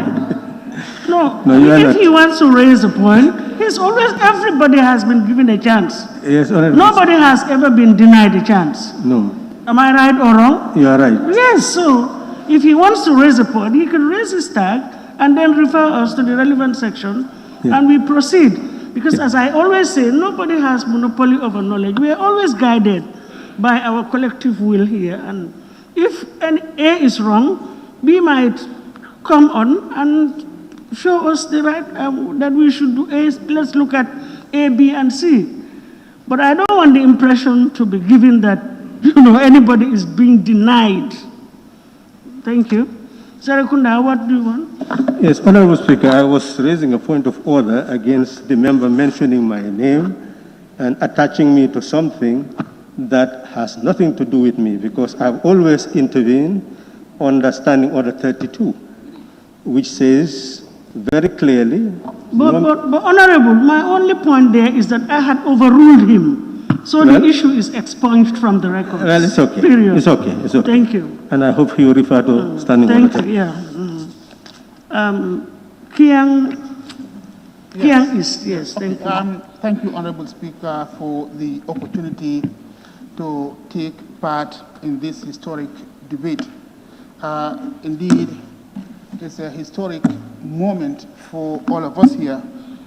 Before I begin my intervention, I would like to put on record that I am one of those National Assembly members who is going to vote in favor of this new draft constitution. Honorable Speaker, may I say that should anything happen to me before the vote is taken, please, I want honorable members to remember me as one of those who are in favor of this bill. Why? Because it represents the wishes and aspirations of my people. Since this whole issue came up, I have never received a single call from my constituency denying or rejecting this draft constitution. All the calls that I received so far have urged me to support this. So I am doing it on the basis of that, actually, and on the basis of the greater good of the Gambian people. Having said that, Honorable Speaker, let me begin by appreciating all the efforts invested into this constitution by the CRC. Lest we forget, it is this very National Assembly who in December 2017 passed the CRC Act to have the 1997 Constitution reviewed. Now, why did we want to review the 1997 Constitution in the first place? It is because it was found to be defective. There were a lot of defects in that Constitution. It has been amended over 50 times. And when this new government, of course, and the National Assembly came into existence, one of the fundamental changes that we wanted to do was to change the 1997 Constitution. And for me, honestly, I find it quite intriguing that the same National Assembly members who spoke in favor of reviewing the Constitution are now turning around and trying to condemn the National Assembly Constitution, the new draft Constitution. I definitely find that intriguing. Honorable Speaker, you know, this whole exercise has been a very, very expensive one. A lot of material resources was invested in it. A lot of human resources was invested in it. And a lot of financial resources was invested in it, to a tune of over $116 million. Now, rejecting this constitution is like, you know, sending all that money into the drain. This is something that we need to look at properly. One of the aims of the Constitution, if I may read from my notes, is that the CRC stated clearly in their executive summary that the constitutional review was meant to uphold and respect for the rule of law and fundamental human rights, ensure democratic participation in national affairs, provide a solid foundation for good governance, and establish governance institutions. If these reasons are not enough to convince anybody to support this constitution, I don't know what else would. Because what I've just read are actually some of the fundamental errors or some fundamental flaws that the 1997 Constitution did not address. So we constituted the CRC to address those issues. And now we are turning around and saying, no, this is not good enough. This is something I just cannot understand. Honorable Speaker, when the CRC set out to work on this draft constitution, they consulted extensively in the Gambia and outside of the Gambia. And every single Gambian who cared to contribute any idea was given the opportunity, including this very National Assembly members. We have been engaged. We were given opportunities to contribute. And today, what is happening? None of us here would say that the consultation process was discriminatory. I don't think, because all the communities were visited in the Gambia and further afield. The consultation was extensive. And nobody would say, well, we are going to reject this constitution based on the fact that, the ideas of Gambians who cared to contribute anything was not considered. Nobody would say that. And now today, we are here talking as if nothing happened before, as everything was imposed on us. This is not fair. We cannot trivialize all the efforts of these great men and women of the Gambia who drafted this constitution, who contributed everything to make sure that they provide us with a constitution that is better than the previous one. How can we trivialize their efforts?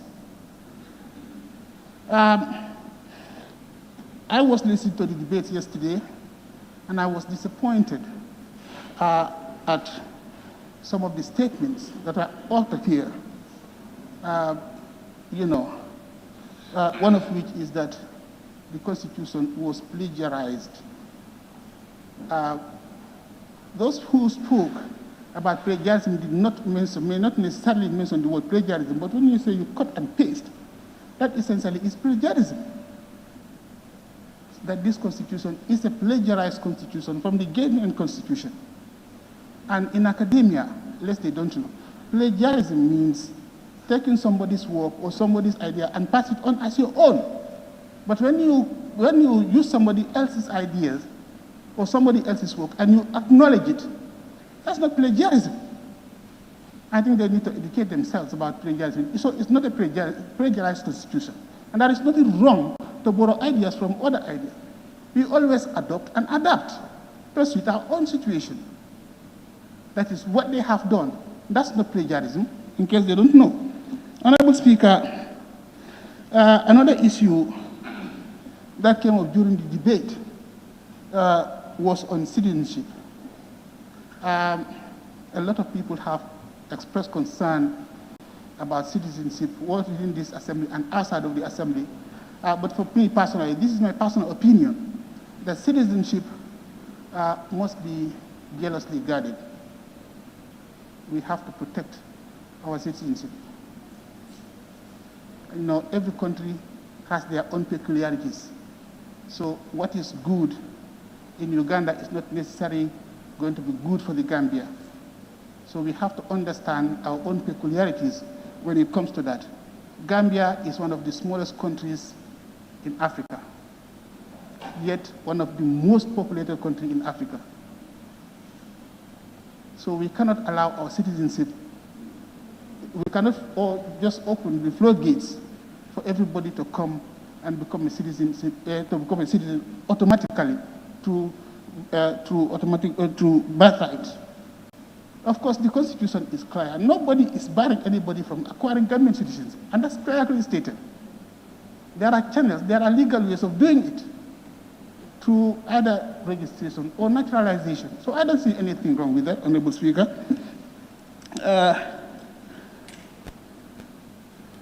And then there is also the issue of ministerial appointments being confirmed by the National Assembly, and so many people expressed dissatisfaction with this particular law when it comes into effect. But for me, this is complementarity between the executive and the judiciary, not necessarily politicizing the whole exercise.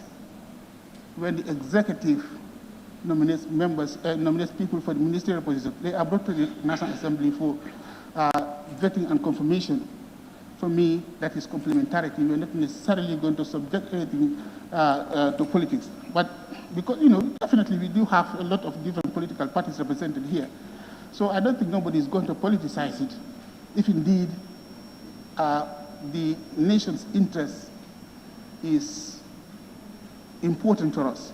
We will not politicize that appointment. I'm going to keep it short, and then, Honorable Speaker, with the final note, I would just want to say that rejecting this draft constitution is going to be one of the fundamental failures of this National Assembly and this government. It's going to be a fundamental failure for this National Assembly and the government, and it is also going to be a lack of respect for the Gambians whose wishes and aspirations we say we are representing in the National Assembly.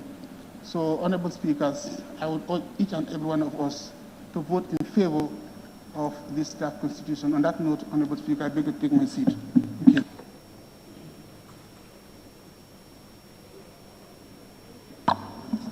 Honorable Member for Tumana.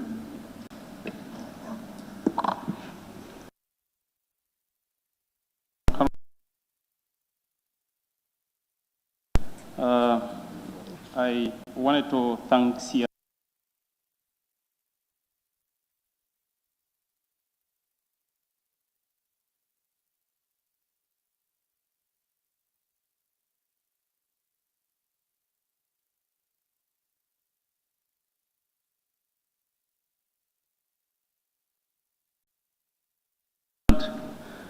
to usher in the Third Republic.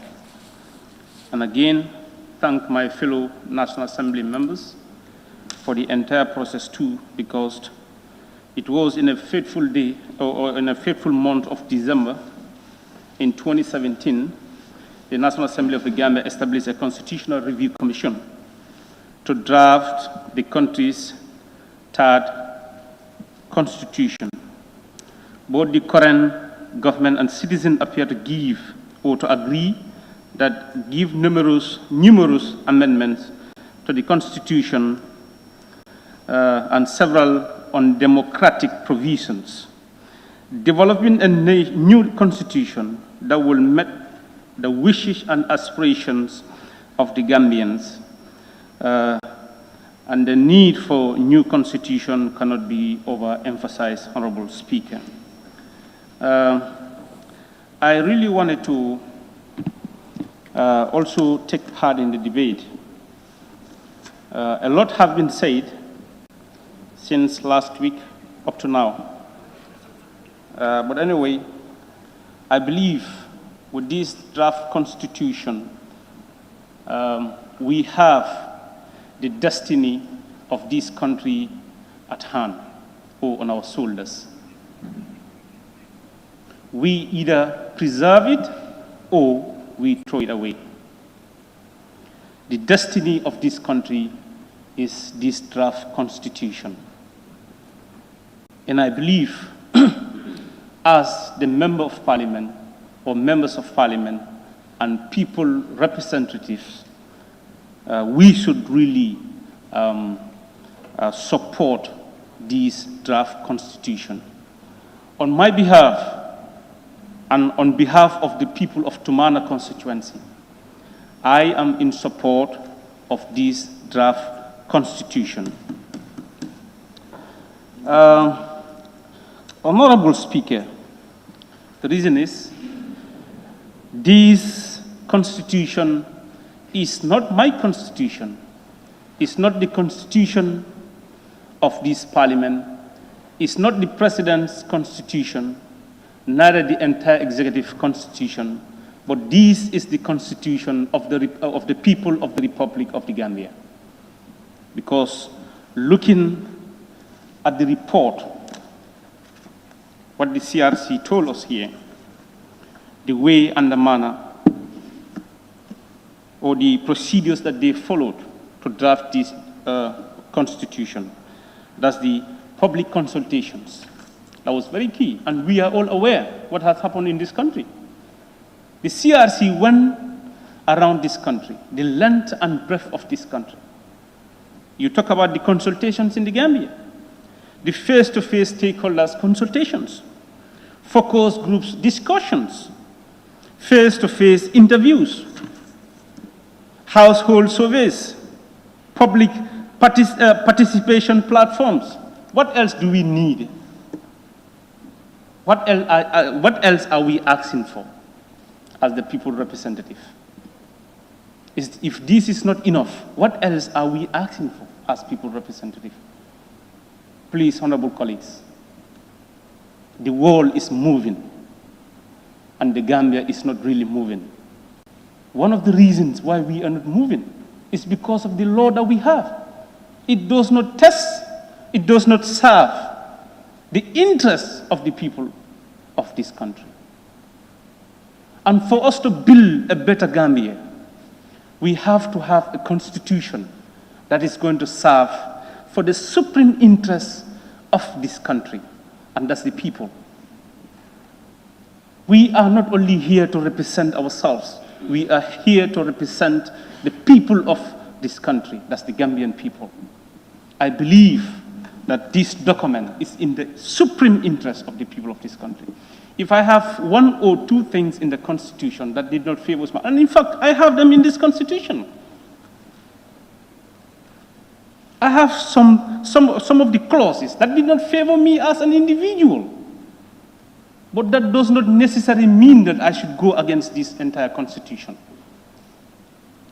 If I do that, means I am nothing but a disappointment to the entire nation. As a young man and as a young representative, I am seeing what is happening, the realities in other countries, even in our neighboring country here, Senegal. If the people, the long-serving parliamentarians in this parliament,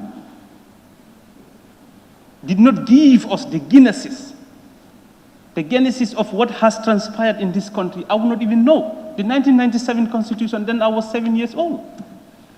But we have all seen what has transpired in this country, the processes that it follows, and the processes that we want this one to follow.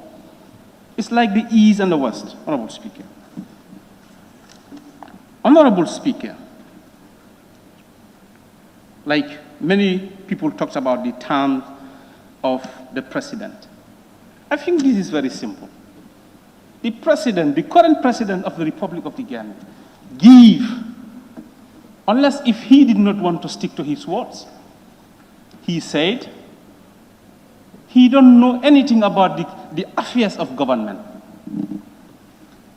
He only wanted to serve the people of this country just for 3 years. But he is now given 5 years.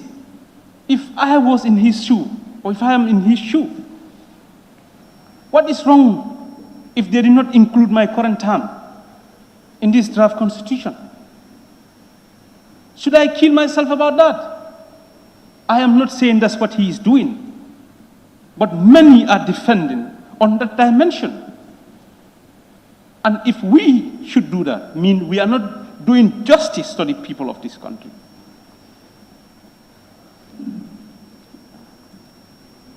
Today, a lot of people are following political parties. But politically, people are not aware. You go to this draft constitution and you compare it with the 1997 constitution, the NCCE 299, subsection 3.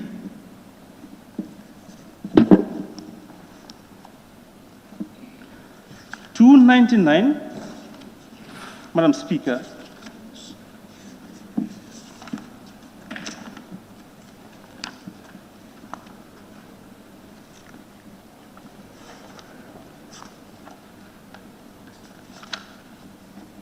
subsection 3.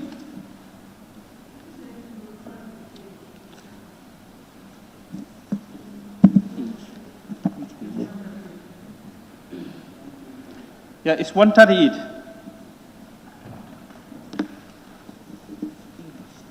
You read about subsection 1, you read about subsection 2, you read about subsection 3, and you compare it to the 1997 Constitution. I believe the people of this country are not, majority are not politically aware. But this Constitution wanted to make it, or wanted to give the people the opportunity to be politically aware, to know what is really happening. Even with this draft constitution, many majority of people don't even know what we are doing. But you compare this to the 1997 constitution. Honorable Speaker, you go to the section 296, the National Youth Development. I am a young man, a youth for that matter. This constitution has catered for me, different from the 1997 constitution. I should not only just follow the ambience of politics. I should not just only be clapping. I should not also just only be singing and dancing. But I am catered for in this draft constitution. You go to the political representation. The 10% of the youth has to be, for every political party, should have 10% representative in this National Assembly. I think this is something that has given the opportunity to young people of this country to come and represent themselves and tell the people the way and the manner they want to be ruled. You talk about women representation. This is a very good constitution, Honorable Speaker. And I believe the people, the honorable members of this House will really support this constitution to get to the people.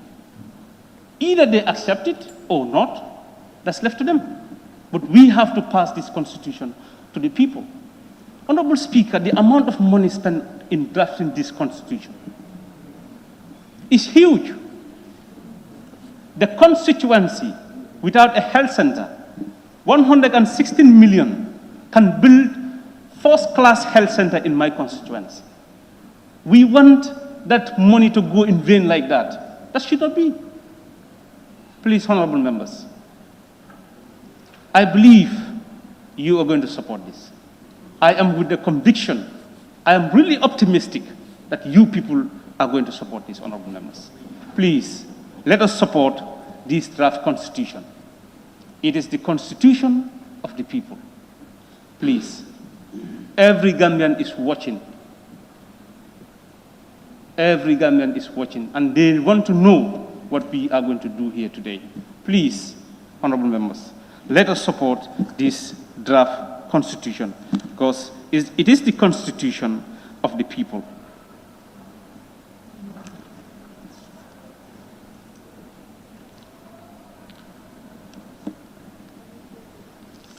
I think,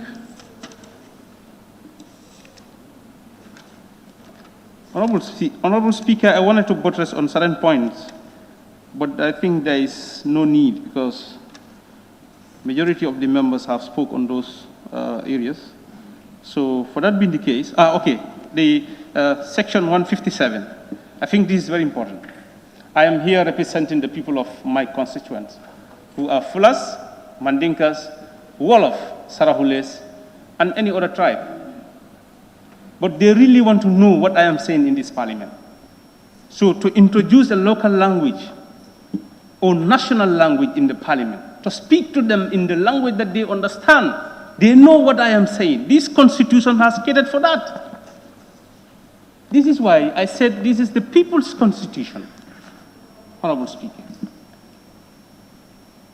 Looking at the 1997 constitution, if anyone want to defend 1997 constitution as your legacy, I am telling you, you are defending a very bad legacy. There are a lot of things in that 1997 constitution that did not coupled with our current realities as a nation. On that note, Honorable Speaker, I want to thank you. Honorable members, we still have some more interventions, and it's almost getting to 2:30. So I'm just thinking of suspending this session for a short break so that we can stretch our legs. And if you agree, we come back at 3:30. Any suggestions? It's a proposal. Let's have 2 more interventions. Yes. Okay, so thank you very much. In that case, I will suspend the sittings and we will resume at 3:30 to continue with the debate. We still have some couple of honorable members to make their interventions. Thank you. We suspend.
Huh?